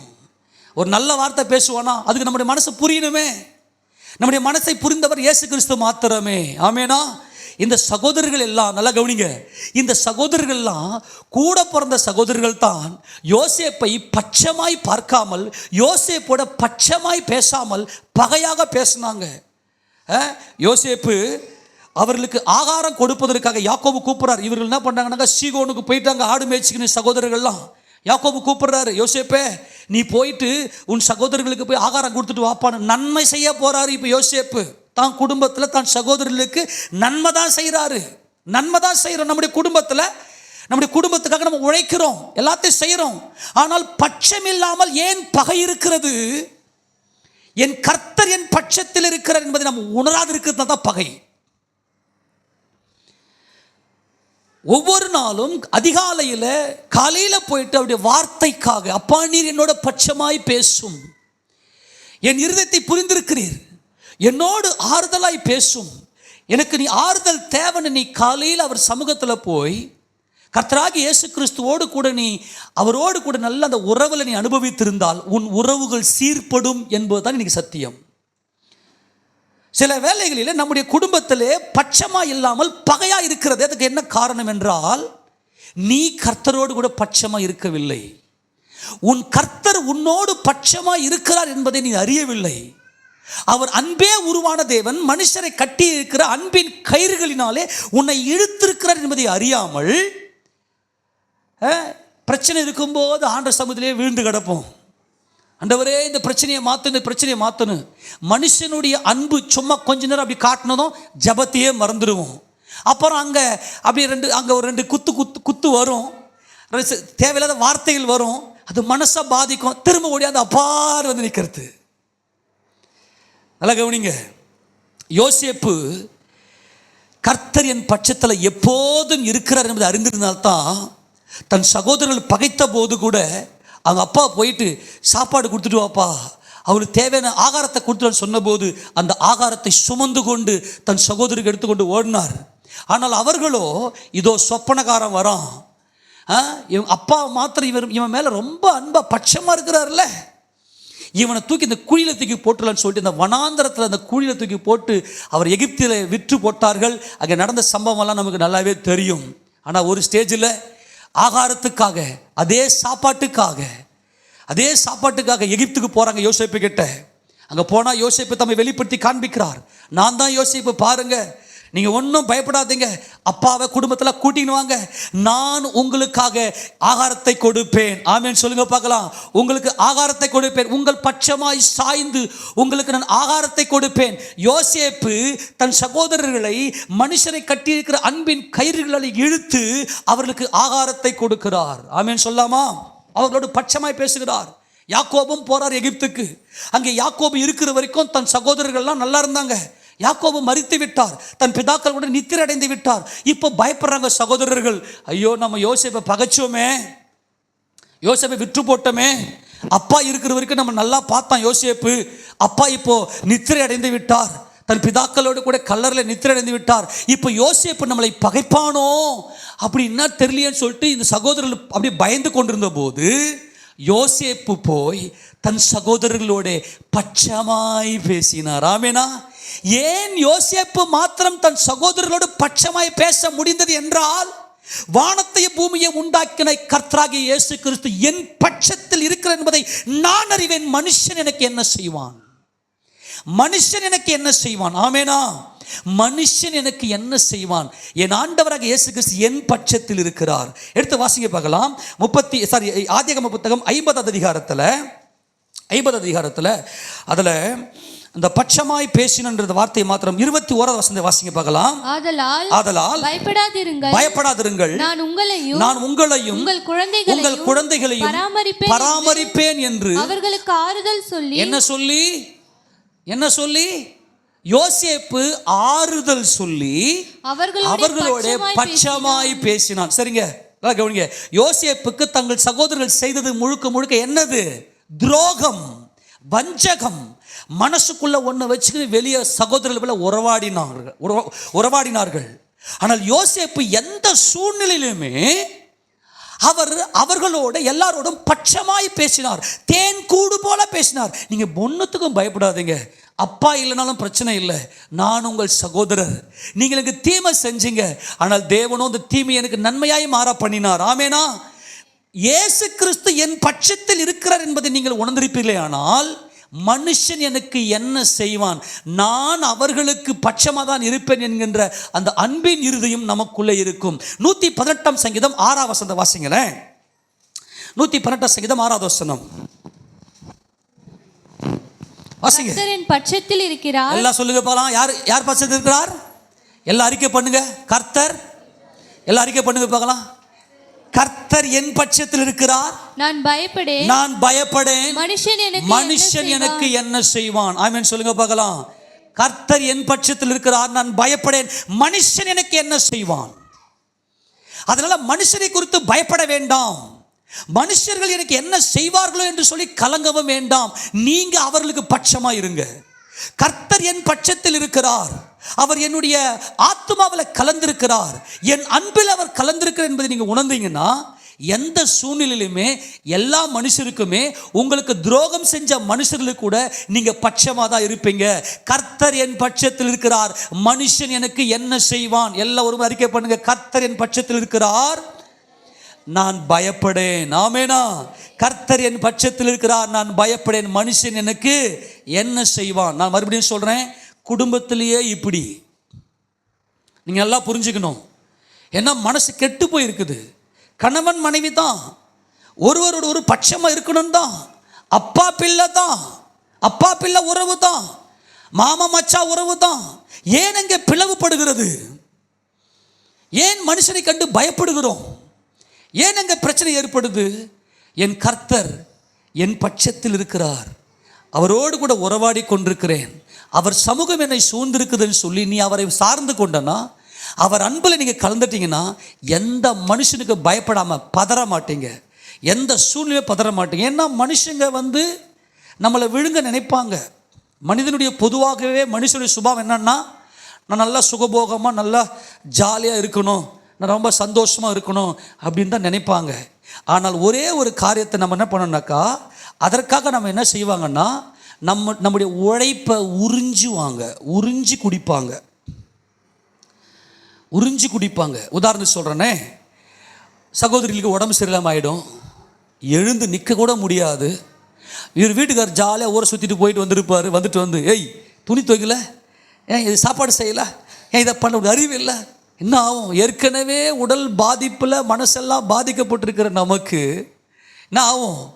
ஏற்கனவே பிரச்சனை இருக்கிற நமக்கு நம்மளை புரிந்து கொள்ளாமல், என்னடா இது நம்முடைய கணவர் நம் பட்சத்தில் இல்லையே, இப்படி உள்ளமெல்லாம் உடையும். அதே போல் கணவருக்கும் சில பிரச்சனைகள் இருக்கும். வேலையிலேருந்து பயங்கர டயர்டில் போராட்டத்தில் கம்பெனிலேருந்து பிரச்சனை, அந்த ஒரு பிரச்சனைலாம் சமாளித்து வீட்டுக்கு வருவார். அவருடைய மனசையும் புரிந்து கொள்ளாமல் அவருடைய மனசையும் உடைக்கக்கூடிய மனைவிமார்களும் உண்டு, பிள்ளைகளும் உண்டு. இதை புரிந்து கொள்ள முடியாது. ஆனால் ஒரே ஒரு காரியத்தை சொல்கிறேன், அவருடைய வார்த்தை. எல்லாரும் ஆமென் சொல்லாமா? மனுஷன் எனக்கு என்ன செய்வான்? கர்த்தர் என் பட்சத்தில் இருக்கிறார், நான் பயப்படேன். மனுஷன் எனக்கு என்ன செய்வான்? இப்போ எடுத்து மறுபடியும் அந்த 56வது சங்கீதத்தை அந்த 9 தொடர்ந்து வாசிங்க. இப்போ தான் முக்கியமாக புரிந்து கொண்டு தான் நம்ம இதை வாசிக்க போகிறோம். 56வது சங்கீதம் 9 தொடர்ந்து வாசிமா. நான் உம்மை நோக்கி கூப்பிடும் நாளில், நான் உம்மை நோக்கி கூப்பிடும் நாளில் என் சத்துருக்கள் பின்னிட்டு திரும்புவார்கள். என் சத்துருக்கள் பின்னிட்டு திரும்புவார்கள். தேவன் என் பட்சத்தில் இருக்கிறார், தேவன் என் பட்சத்தில் இருக்கிறார் என்பதை அறிவேன். தேவனை முன்னிட்டு அவருடைய வார்த்தையை சொல்லுங்க எதை புகழுவேன்? சொல்லுங்க எதை புகழுவேன்? தேவன் என் பட்சத்தில் இருக்கிறார். அவருடைய வார்த்தைகள் தேன் கூட்டிலிருந்து ஒழுகும் தெளிதேன். அவருக்கும் எனக்கும் நல்ல உறவு இருக்கிறது. என் தேவனோடு கூட ஒவ்வொரு நாளும் உறவாடி கொண்டிருக்கிறேன். தேவனை முன்னிட்டு அவருடைய வார்த்தையை புகழுவேன். கர்த்தரை முன்னிட்டு அவருடைய வார்த்தையை புகழுவேன். தேவன் கர்த்தர் திருத்துவத்தை குறித்து இங்கே பேசுகிறார். தேவனை நம்பி இருக்கிறேன், நான் பயப்படேன், மனுஷன் எனக்கு என்ன செய்வான்? எல்லாரும் ஆமென் சொல்லுங்க பார்க்கலாம். நல்ல கவனிங்க. ரொம்ப முக்கியமானது. உறவுகள் ரொம்ப முக்கியம். ஆனால் உறவுகளுடைய மனது ஏற்கனவே பாதிக்கப்பட்டுச்சு. மனுஷன் பாவியா இருக்கிறான், ஒருத்தரே புரிஞ்சுக்க மாட்டான். மனுஷன் சுயநலவாதியா இருக்கிறான். எனக்கு ஏதாவது நன்மை நடக்குமா, எனக்கு அப்படிதான் இருக்கிறான். நாம பட்சமா இருக்கணும், சந்தோஷமா இருக்கணும்னு நினைச்சு போனாலும் மனுஷனுடைய வார்த்தை உள்ளத்தை தைக்கும், உள்ளத்தை குத்தும், போராட்டத்தை கொடுக்கும். என்னை விழுங்க பார்ப்பான். நம்முடைய உழைப்பை சுருண்ட நினைப்பாங்க. நம்முடைய உழைப்பை புரிஞ்சுக்க மாட்டாங்க. நம்ம விழுங்க நினைப்பாங்க. நல்லா புரிஞ்சுக்கணும். நான் தேவனுடைய வார்த்தையை மாத்திரமே நம்பியிருக்கிறேன். என் கர்த்தருடைய வார்த்தையை மாத்திரமே நம்பியிருக்கிறேன். அவருடைய வார்த்தை மட்டுமே எனக்கு பட்சமாய் வரும். ஆமேனா? ஆமேனா? மனுஷனுக்கு பயப்படேன், மனுஷன் எனக்கு என்ன செய்வான்? தேவனை நம்பி இருக்கிறேன், மனுஷன் எனக்கு என்ன செய்வான்? ஆமேனா? நல்லா கவனிங்க. யாக்கோபு என்ன செய்தார் தெரியுமா? தன் சகோதரனுக்கு பயந்து. ஏனென்றால் ஏசா வேட்டையில் வல்லவன், வேட்டையாடி நல்லா சமைச்சு தன் தகப்பனுக்கு கொடுப்பாரு. அதனால ஈசாக்குடைய இருதயம் யாசாவின் மேல் பட்சமாயிருந்தது. சேஷ்டபுத்திர பாகத்தை நான் யாசாவுக்கு தான் கொடுப்பேன்ற மனநிலை ஈசாக்கு இருந்துச்சோ என்னவோ தெரியல. ஆனால் யாக்கோபு போய் சேஷ்டபுத்திர பாகத்தை பெற்றுக்கொண்டார். சேஷ்டபுத்திர பாகத்தை பெற்றுக்கொண்டதுனால யாசா யாக்கோபை என்றாகிலும் ஒருவனை கொன்று போடுவேன் என்று சொல்லி தன் சகோதரனை பகைத்தான். பட்சமாக இல்லை. இந்த பகைக்கிற இருதயம் யாசாவின் இருதயம் கர்த்தராகிய இயேசு கிறிஸ்து நாமத்தில் எல்லா பகையும் இன்றோடு ஒழிவதாக. ஆமென் சொல்லாமா? அதனால யாசாவுக்கு பயந்து யாக்கோபு தன் தாய் மாமா வீட்டுக்கு போயிட்டாரு.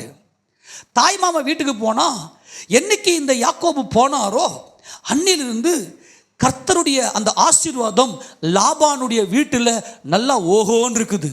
ஏனென்றால் யாக்கோபு தேவனுடைய வார்த்தையை மாத்திரம் பற்றி கொண்டு, தேவனுடைய வார்த்தையை மாத்திரம் பிடித்து கொண்டு, கர்த்தராகிய இயேசு கிறிஸ்துவின் வாக்குத்தத்தத்தை மாத்திரம் பிடித்து கொண்டு, அவரையே நம்பிக்கொண்டு, அவர் என் பட்சத்தில் இருக்கிறார், என் தேவன் என் பட்சத்தில் இருக்கிறார் என்கின்ற அந்த ஒரே ஒரு வாக்குத்தத்தை பற்றி கொண்டு அவர் ஜீவிக்கிறார்.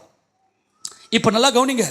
யாக்கோபுக்கு நல்லா வீடு வாசல் மனைவி பிள்ளைங்க நல்ல சொத்துலாம் வந்துருச்சு.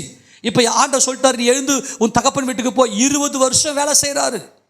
20 வருஷம் வேலை செஞ்சுட்டு முதல்ல 7 வருஷம் தன்னுடைய மனைவிக்காக, ரெண்டாவது 7 வருஷம் இன்னொரு மனைவிக்காக, 14 வருஷம் வேலை செஞ்சுட்டு நான் வீட்டுக்கு போகிறேன், என்னுடைய மனைவியை என் பிள்ளைங்களையும் கொடுத்துருங்க, நான் என் வீட்டுக்கு போகிறேன் அப்படின்னு சொல்லி யாக்கோபு போய் லாபான் கிட்ட கேட்குறாரு. லாபான் என்ன சொல்றான்? லாபான் அப்படின்னா வெள்ளை அப்படின்னு அர்த்தம். இந்த வெள்ளை நல்லா கவனிங்க. வெளியில பார்த்தீங்கன்னா நல்லா தேன் போல பேசுவாங்க, வெண்ணெய் போல பேசுவாங்க. ஆனால் உள்ளுக்குள்ள உருவின பட்டயத்தை வச்சுன்னு பேசுவாங்க. இந்த லாபானை போல மாமனார் தன் சகோதரனுடைய மகன் யாக்கோபு தான் பெண்களை கொடுத்திருக்கிறாரு. ஆனால் அவன் என்ன பண்றான்னா வஞ்சகமாய் இந்த யாக்கோபு நல்லா வேலை செய்கிறான். நல்லா கவனிங்க. ஆடு மந்தையை மேய்க்கிறான். இந்த யாக்கோபு வந்ததுலேருந்து மந்தை நல்லா பெருகி இருக்குது. இரவில் பனி, பகலில் வெயில், காற்று, மழை, துஷ்ட மிருகங்கள் எல்லாவற்றையும் பாதுகாத்து நல்லா இந்த யாக்கோபு என்ன செய்கிறான்னாக்கா நல்லா மந்தையை பெருக்கிறான். அப்போது இரு நீ என்னை விட்டு போயிடாத, நான் உனக்கு சம்பளம் கொடுக்குறேன், நீ இனிமேல் வேலை செய்யன்னு சொல்லி லாபான் தன்னுடைய மருமகனுக்கு கொடுக்குறாரு, சம்பளம் கொடுக்குறாரு. 6 வருஷம் அதுக்கப்புறம் வேலை செஞ்சு நல்ல சொத்துக்களோடு கூட நான் எங்கள் அப்பா வீட்டுக்கு போகிறேன்னு சொல்லிட்டு யாக்கோபு கிளம்பி வராரு.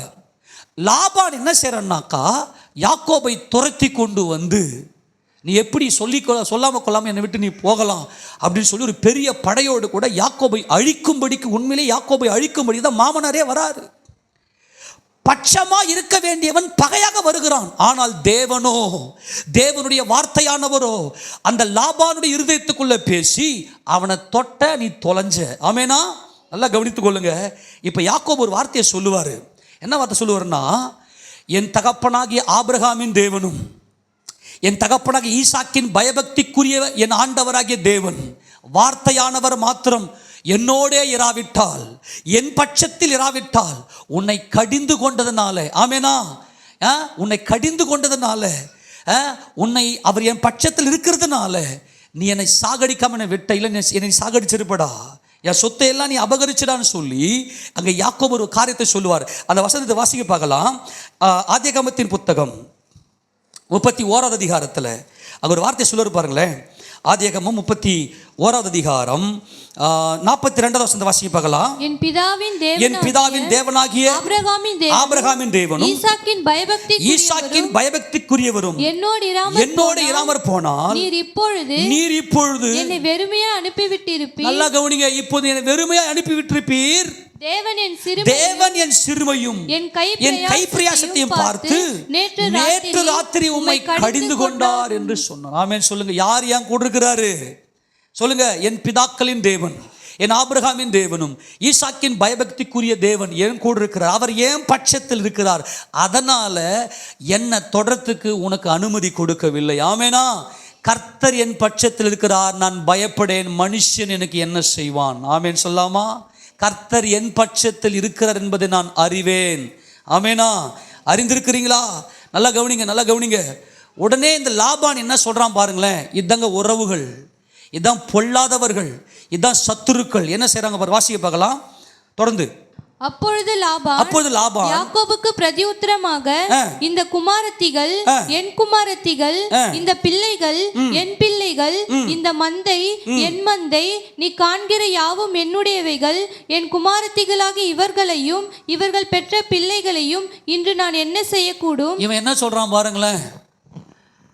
இவனால பொறுக்க முடியல. மருமகன் தான்.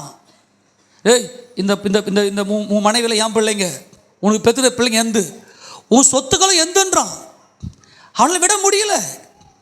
இந்த மனுஷர்கள் என்ன செய்வார்கள் என்றால், இதே சொந்த பந்தத்தில் தான் இருக்கும். சொந்தங்கள் தான். சேரா போனால் செடியும் பகனுவாங்க இல்லையா? நம்முடைய வளர்ச்சியை பொறுக்க முடியாத சில பேர் இருப்பாங்க. நம்முடைய உழைப்பை விழுங்குகிறவர்கள். இந்த லாபான் எப்படிப்பட்டவன்னா, யாக்கோபுடைய உழைப்பை விழுங்குறான். யாக்கோபு நீங்க வீட்டில் போய் வாசித்து பாருங்க. பனியிலையும் மழையிலையும் காத்துலையும் நான் எனக்கு தூக்கத்தை விட்டுட்டு தூங்க முடியாம பயங்கரமான போராட்டத்துக்கு மத்தியில் உனக்கு சேவை செய்தேன். என் உழைப்பை சாப்பிட்டவன்டா நீ. இவன் எப்படிப்பட்டவன் தெரியுமா? அந்த லாபான் அங்கே சொல்லும் போது தெளிவாக சொல்லிட்டாரு, நீ போவாத, நான் உனக்கு சம்பளம் தரேன் அப்படின்னு சொன்னவன் சம்பளத்தை தான் வச்சிருந்து யாக்கோபுடையது, ஆனால் அது என்னுடையதுன்றான். மனுஷர்கள் எல்லாரும் என்ன செய்வார்கள்னா, நம்முடைய உழைப்பை விழுங்குவார்கள். ஒரு முறை இப்போ இந்த பிரச்சனை நடக்கும்போது யாக்கோபு தன்னுடைய மனைவி கிட்ட போய் சொல்லுவார், அம்மா நம்ம சொந்த ஊருக்கு போகிறோம், உங்கள் அப்பா முகத்தை முன்ன வந்த மாதிரி பார்த்தா நேற்று இருந்த மாதிரி இல்லை, இன்றைக்கி வேற மாதிரி இருக்குது, நம்ம வீட்டுக்கு நம்ம போயிடலாமா அப்படின்னு சொல்லும்போது, ராகேல் லேயால ஒரு காரியத்தை சொல்லுங்க, அப்பாவுடைய கேரக்டர், எங்கள் அப்பா எப்படிப்பட்டவன் தெரியுமா அப்படின்னு சொல்லி எடுத்து வாசிங்க. இதே 31 14 வாசிங்க பார்க்கலாம்.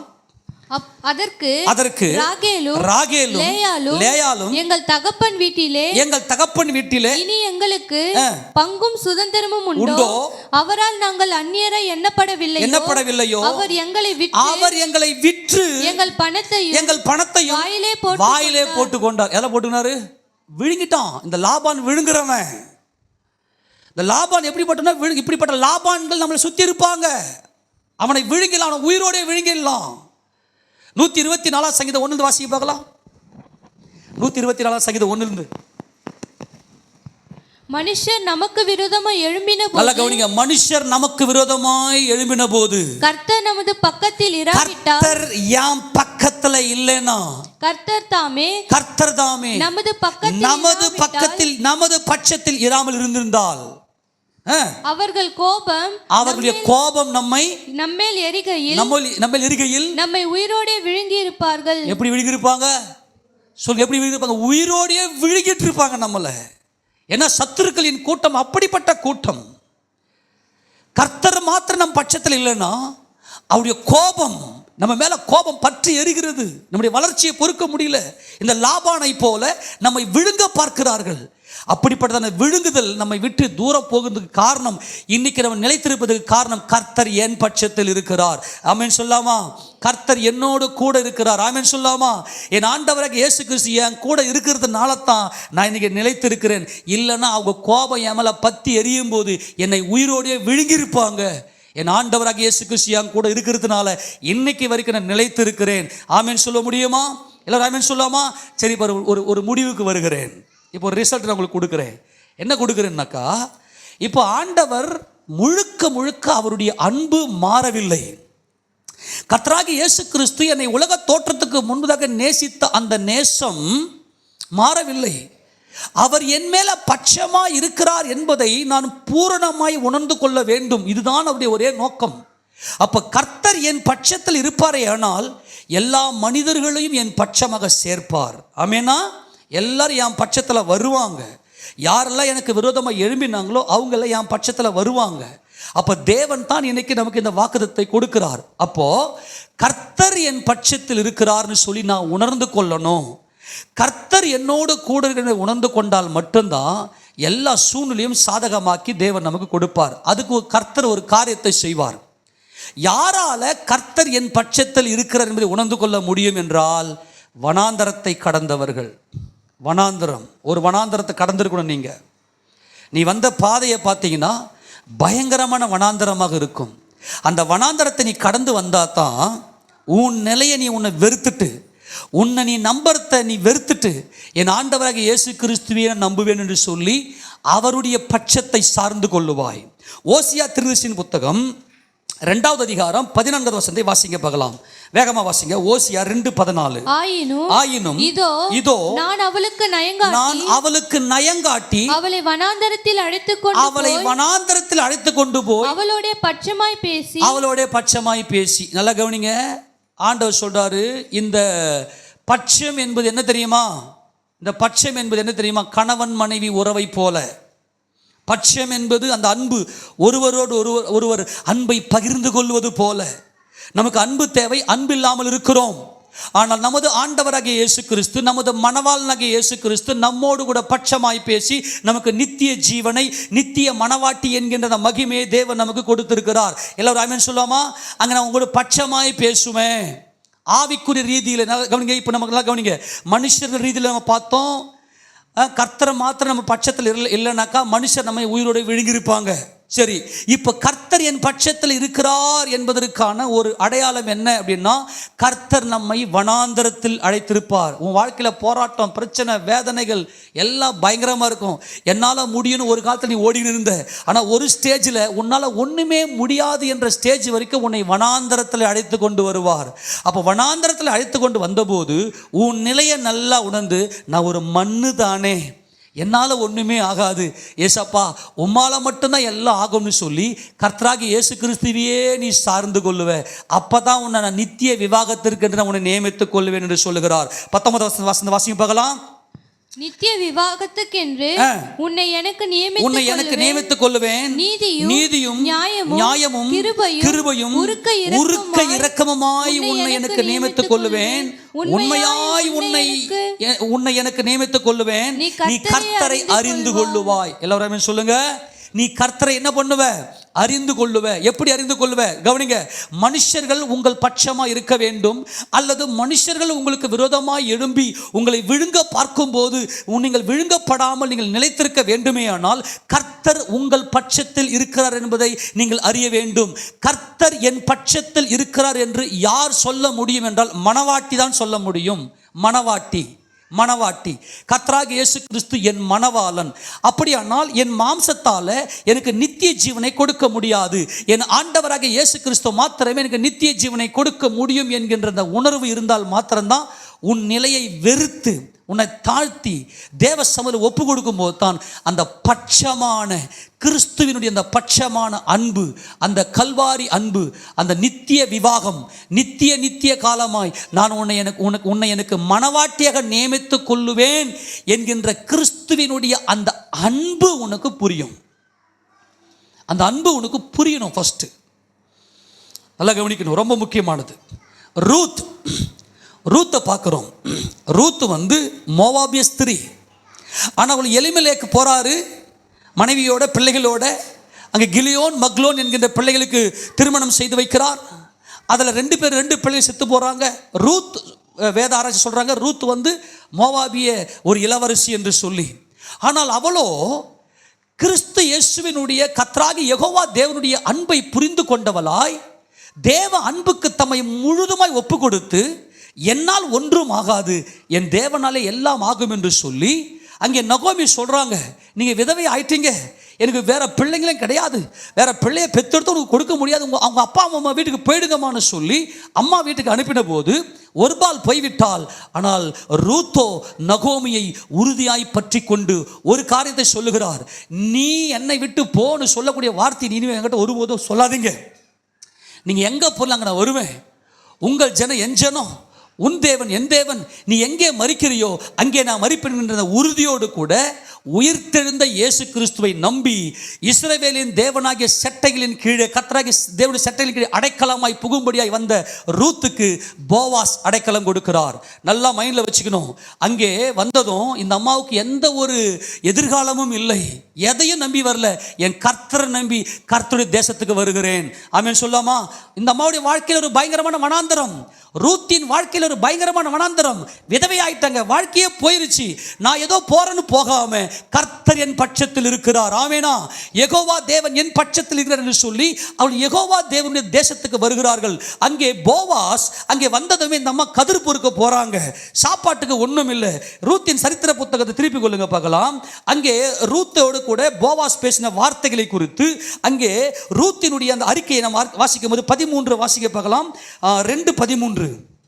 அதற்கு அவள் என் ஆண்டவனே உம்முடைய கண்களில் எனக்கு தயை கிடைக்க வேண்டும். நான் உம்முடைய வேலைக்காரிகளில் ஒருத்திக்கும் சமானமாய் இராவிட்டாலும் நீர் எனக்கு ஆறுதல் செய்து உம்முடைய அடியாளோடே பட்சமாய் பேசினீரே. எல்லாரும் சொல்லாமா? ரூத்தோட போவாஸ் எப்படி பேசினார்? பட்சமாய் பேசினார். நல்லா கவனிங்க. எப்பொழுது மணவாளனுடைய கர்த்தராகிய இயேசு கிறிஸ்துவினுடைய அந்த பட்சம், அந்த கல்வாரி அன்பு உனக்கு எப்பொழுது புரியும்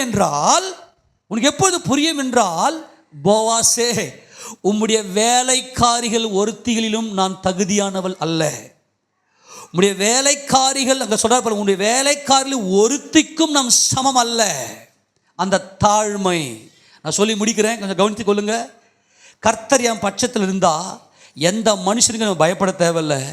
கர்த்தர் என் பட்சத்தில் இருக்கிறார் என்று சொன்னால் அவர் என் மணவாளன் என்கின்ற அந்த பார்வை உனக்கு எப்பொழுது புரியும் என்றால், தாழ்மை, உன் நிலையை உணர்ந்து என்னால் ஒன்றும் முடியாது ஆண்டவரே. எல்லாரும் ஆமென் சொல்ல முடியுமா? என்னால் ஒன்றுமே முடியாது ஆண்டவரே. இந்த அம்மாவுக்கு எதிர்காலமே இல்லை, ஆம்பளை துணையே இல்லை. யாரை நம்பி அவர்கள் இஸ்ரவேல் தேசத்துக்கு வந்தார்கள்? ஒரே ஒரு காரியம், உன் தேவன் என் தேவன், நீ எங்கே மரிக்கிறியோ அங்கே நான் மரிப்பேன். நாங்கள் பாருங்க, உயிர்த்ததிலை நம்பி வந்தார்கள். இந்த அம்மா சொல்லுவாங்க, ரூத்தம்மா சொல்லுவாங்க நகோமியை பார்த்து, நீ மரிக்கிற இடத்துல நானும் மரிப்பேன், ஏனென்றால் உங்கள் தேவன் உங்களை உயிரோடு எழும்ப செய்கிற தேவன். ஆமேனா? அன்றைக்கு நான் உயிரோடு எழுந்திருப்பேன். அந்த உயிர்த்தெழுதலை நம்பி வந்தார்கள். வந்தவங்க சொல்றாங்க போவாசை பார்த்து, உம்முடைய வேலைக்காரிகள் ஒருத்திக்கும் நான் தகுதி அல்ல. நம்மில் அநேக பேர் நம்முடைய படிப்பு, நம்முடைய பணம், நம்முடைய ஆள் பலம், நம்முடைய உடம்பு பலம், இதையெல்லாம் நம்பி என்ன பண்ணுறோன்னா ஓடிக்கிட்டு இருக்கிறோம். ஆனால் கர்த்தர் சொல்கிறாரு, நான் உன்னை வனாந்தரத்துக்கு அழைத்து கொண்டு வந்து உன்னோட பட்சமாய் பேசுவேன். இப்போ எல்லாத்தையும் இழந்துட்டு வெறுமையாக நிற்ப, அப்போ தான் அவருடைய அன்பு, அவருடைய பட்சம் உனக்கு புரிய ஆரம்பிக்கும். ஆமேனா? உம்முடைய வேலைக்காரிகளை ஒருத்திக்கும் நம் சமானம் அல்ல. கர்த்தராகிய இயேசு பரிசுத்த நாமத்துக்கு மகிமை உண்டாகட்டும். இப்போ நான் பார்த்தீங்கன்னா இந்த 15 வருட ஆண்டு காலமாக இந்த ஊழியத்தில் ஒன்றுத்துக்குமே தகுதி இல்லை. இப்போ சொல்ல போனால் எனக்கு படிப்புலாம் பார்த்தீங்கன்னா சுத்த வாஷ் அவுட்டு, ஓப்பனாக தெளிவாக சொல்கிறேன். என்னை கொண்டு போய் நான் பார்த்தீங்கன்னா ஃபஸ்ட்டு இந்த நம்ம ஊரில் பார்த்தீங்கன்னா நான் 3வது வரைக்கும் படித்தேன். 3வது வரைக்கும் படித்து பார்த்தா அதில் ஆ ஆ இ கூட தெரியாது, ஆனா தெரியாது, ஈன ஒன்றுமே தெரியாது. அவ்வளவு பெரிய மங்குனினா உண்மையாக சொல்கிறேன். அப்போ இவனுக்கு 3வது போயிட்டா இவனுக்கு ஆ ஆ கூட தெரியலையே, ஆ ஆ இ கூட தெரியலையே. இவனை கொண்டு போய் என்ன செய்யலான்னு சொல்லி என்ன பண்ணாங்க, எடுத்துகிட்டு போயிட்டு மறுபடியும் எடுத்துகிட்டு பேரம்பாக்கத்துக்கு 1வது சேர்த்தாங்க. இப்போ 3வது படிக்க வேண்டிய அந்த ஒரு கிளாஸை விட்டுட்டு அதை விட தாழ்ந்து இப்போ என்ன பண்ண 1வது, இப்போ தான் எனக்கு புத்தியில் கொஞ்சம் ஆனால் என்னன்னு தெரியுது. ஆக நான் படித்தது என்பது கணக்கிலே வராது. சரியான வயசில் கவர்மெண்ட்டு கொடுக்குற வயசில் படிச்சிருக்கணும். ஆக எனக்கு ஒன்றுத்துக்கும் தகுதி கிடையாது, தெளிவாக சொல்கிறேன். அதே போல் ஊழியத்துக்கு வந்தேன். ஊழியத்துக்கு வந்துட்டு பார்த்தா நான் பைபிளை ஃபுல்லாக ஒரு முறை கூட படித்தது கிடையாது. ஆண்டவர் என்ன ஊழியத்துக்கு அழைத்த போது ஒரு முறை கூட பைபிள் வாசிக்கல. வந்தேன், ஊழியம் செய்வோன்னு வந்துட்டேன்.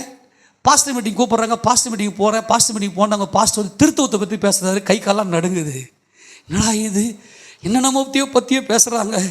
ஆண்டவரே, அப்போ என் மனசுக்குள்ளே வந்துச்சு, சத்தியமாக ஏசப்பா, உம்முடைய வேலைக்காரிகள், உம்முடைய ஊழியக்காரில் ஒருத்தருக்கு கூட நான் தகுதி கிடையாது. எனக்கு பைபிளே தெரியல. உலக படிப்புலேயும் ஒன்றும் ரொம்ப ஸ்லோவாக தான் ஏறும், ஓப்பனாக சொல்கிற ஸ்லோவாக தான் ஏறும். இப்போ 3வது படிக்க வேண்டிய ஒரு பையனை கூட்டும் போயிட்டு 1வது படிக்க வச்சு அப்போ தான் புரியுதுன்னா என் மைண்டை பார்த்துக்குங்க. அதே போல் ஊழியத்துக்கு வருகிறேன். ஊழியத்துக்கு வந்தால் பைபிள் காலேஜும் போகலை, ஒன்றுமே தெரியல, பயம். யார்கிட்டயாச்சும் பாஸ்டர்கிட்ட போய் பேசணுன்னாக்கா என்ன பைபிள் என்ன கேள்வி கேட்டுறாங்களா, கேள்வி கேட்டு பதில் சொல்ல தெரியாது. ஆனால் ஒரே ஒரு காரியத்தை நான் ஆண்டவர்கிட்ட ஒப்புவித்தேன். ஆண்டவரே, நான் ஊழியம் செய்யும்படி வந்திருக்கிறேன். உம்முடைய வேலைக்காரர்கள், உம்முடைய ஊழியக்காரர்களுக்கு ஒருத்தருக்கு நான் தகுதி இல்லை, என்னை என்ன செய்ய போகிறேன் என்று சொல்லி அவரையே சார்ந்து கொண்ட போது அவர் என் பட்சமாய் பேசினார். ஆமேனா. ஒவ்வொரு காரியத்தையும் எனக்கு சொல்லி கொடுத்தார். பைபிளில் இருக்கிற ஒவ்வொரு ரகசியங்களையும் சொல்லி கொடுத்தார். ஊழியன்னா என்ன என்பதை குறித்து ஒன்றா சொல்லி கொடுத்தார். நான் இப்போ சொல்கிறேன், எப்பொழுது ரூத் போவாசுக்கு மனவாட்டியாக மாற்றப்பட்டால் தெரியுமா, உம்முடைய வேலைக்காரிகளுக்கு ஒருத்திக்கும் நான் தகுதி இல்லைப்பான்னு தாழ்த்திக்க வைப்பாரு. எனக்கு புத்தி இல்லை ஆண்டவரே, எனக்கு ஒன்றுமே புரியாத ஆண்டவர், எனக்கு பலன் இல்லை ஆண்டவரே என்பது இதுதான் உண்மை. நம்ம எல்லாம் மண்ணா இருக்கிறோம். அப்போ ஆண்டவர் சமூகத்தில் நம்மளை அந்த அளவுக்கு தாழ்த்தும் போது அவர்களைத்தான் அவருக்கு மனவாட்டியாக தெரிந்து கொள்ளுகிறார். ஆமேனா. நமக்கு எதிரடையாகவும் கட்டளைகள் நமக்கு விரோதமாக இருந்த கையெழுத்தை குலைத்து அதை நடுவில் இராதபடிக்கு எடுத்து சிலுவையின் மேல் ஆணி அடித்து துரைத்தனங்களையும் அதிகாரங்களையும் உரிந்து கொண்டு வெளியரங்கமான கோலமாக்கி அவைகளின் மேல் சிலுவையிலே வெற்றி சிறந்தார். ஆமென் சொல்லுவோமா?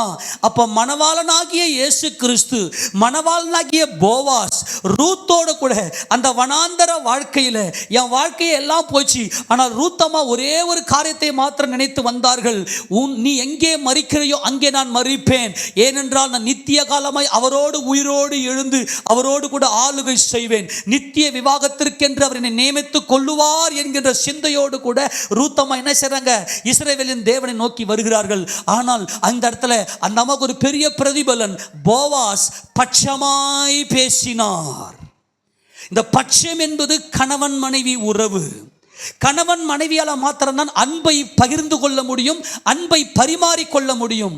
ஆக தாவீது இங்க சொல்றாரு, என் கர்த்தர் என் பட்சத்தில் இருக்கிறார் என்பதை நான் அறிவேன் என்றால் அவரோடு கூட சிலுவையில் மரித்த அனுபவம், கர்த்தராகிய இயேசு கிறிஸ்துவோடு கூட சிலுவையில் மரித்த அனுபவம் இருக்கிறவர்கள் மாத்திரமே கர்த்தர் என் பட்சத்தில் இருக்கிறார் என்று சொல்லி மனுஷனுக்கு பயப்படாம எந்த சூழ்நிலையிலும் பதறாம மன ரம்மியமா இருப்பார்கள். சிலுவையை நோக்கிப்பார். எல்லாரும் ஆமென் சொல்லுவோமா? எல்லாரும் ஆமென் சொல்லுவோமா? இன்னைக்கு உன் பலத்தை தூக்கி ஓரம் கட்டிடு, என்னால் முடியாத ஆண்டவரே. இந்த வனாந்தர வாழ்க்கையில் நான் எதையும் நம்பி வரல, உங்களுடைய உயிர் தெழுந்த வல்லமையை நம்பி வந்திருக்கிறேன். நீங்கள் மாத்திரம்தான் என் ரட்சகர். இதை மாத்திரம் நீங்கள் சிந்திப்பீர்கள்னு சொன்னாக்கா, ஏன்னா மனுஷரை கட்டி இருக்கிற அன்பின் கயிறு அது கணவன் மனைவி உறவு, அது மணவாளன் மணவாட்டி உறவு. பட்சம் என்பது நம்முடைய இருதயத்துக்கு ஆறுதல். அந்த இருதயத்துக்கு ஆறுதல் என்பது ஒரு தெய்வீகம். அந்த தெய்வீகத்தை அன்பினால் மாத்திரமே பூர்த்தி செய்ய முடியும். கல்வாரி அன்பை நோக்கி பாருங்கள், கிறிஸ்து இயேசுவை நோக்கி பாருங்கள், அவருடைய தெய்வீகம் உங்களுக்கு நல்லா புரிய ஆரம்பிக்கும். நல்லா கவனிக்கணும்.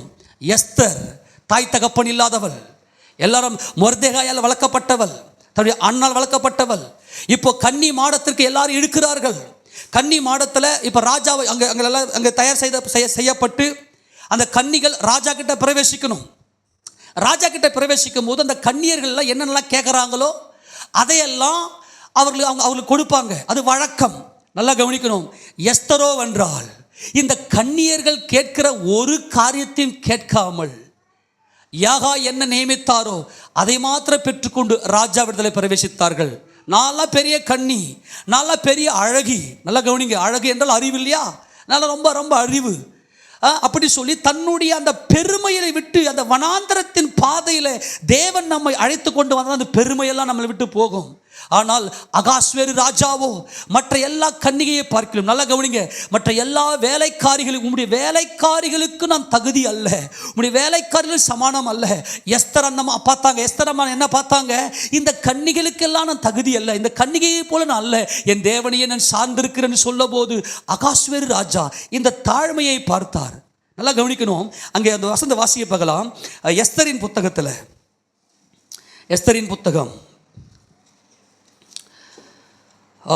2வது அதிகாரம், எஸ்தரின் புத்தகம் 2வது அதிகாரத்தில் 17 வாசியை பார்க்கலாம். 17 வாசியை பார்க்கலாம்.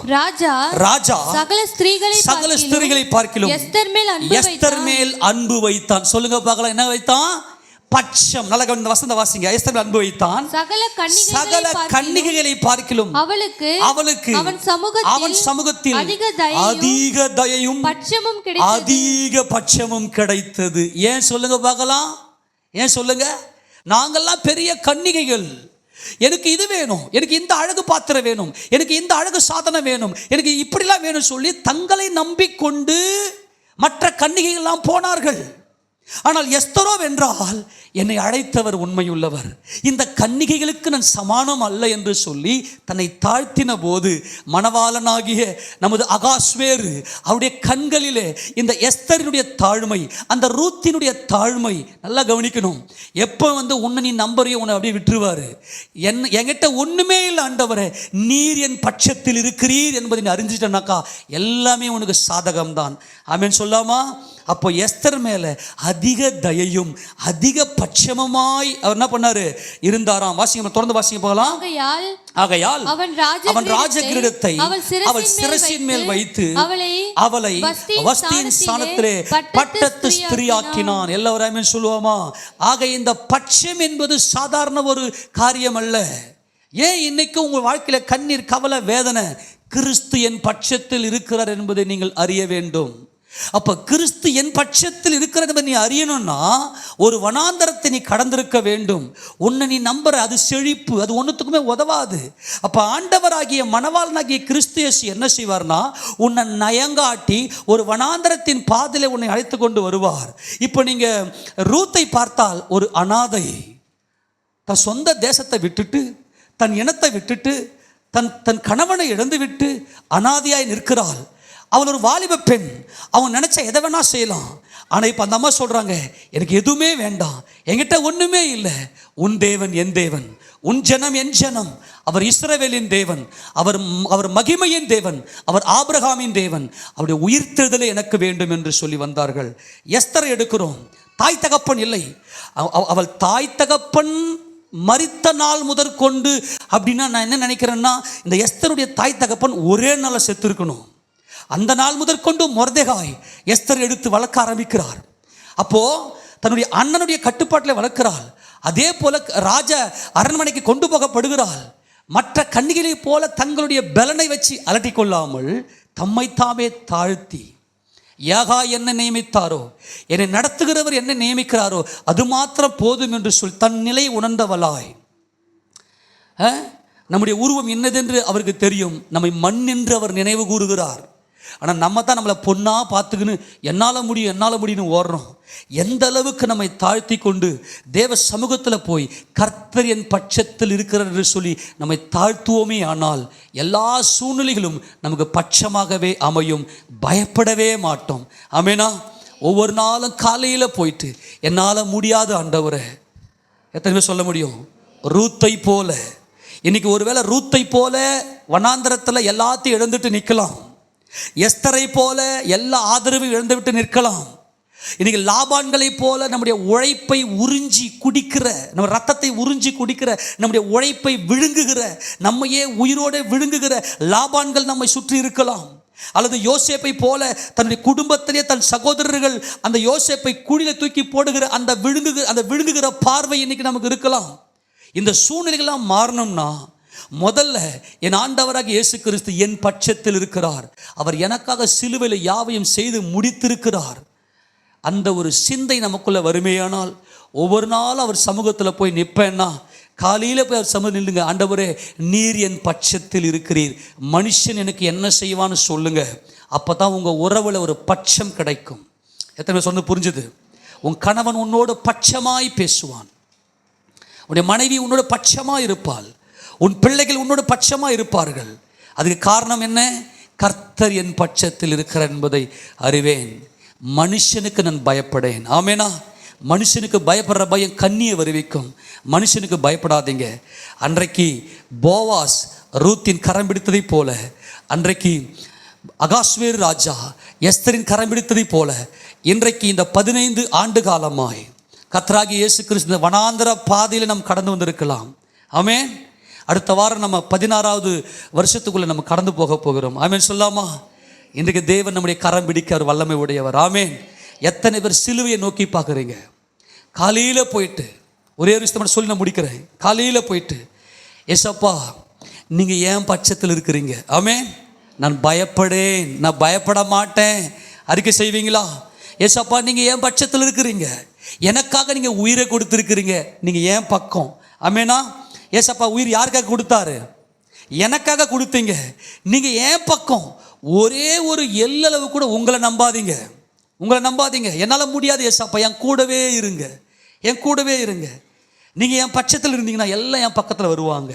நீங்கள் என் கூடவே இருங்க, என் குடும்பத்தில் சமாதானம் வரும், எல்லாம் சந்தோஷமாக அமையும் என்கின்ற அந்த ஒரு உணர்வோடு நீங்கள் காலையில் ஏசப்பா கிட்ட போயிட்டு டெய்லி அறிக்கை செய்யுங்க. என்ன அறிக்கை பண்ண சொல்லுங்க பார்க்கலாம்.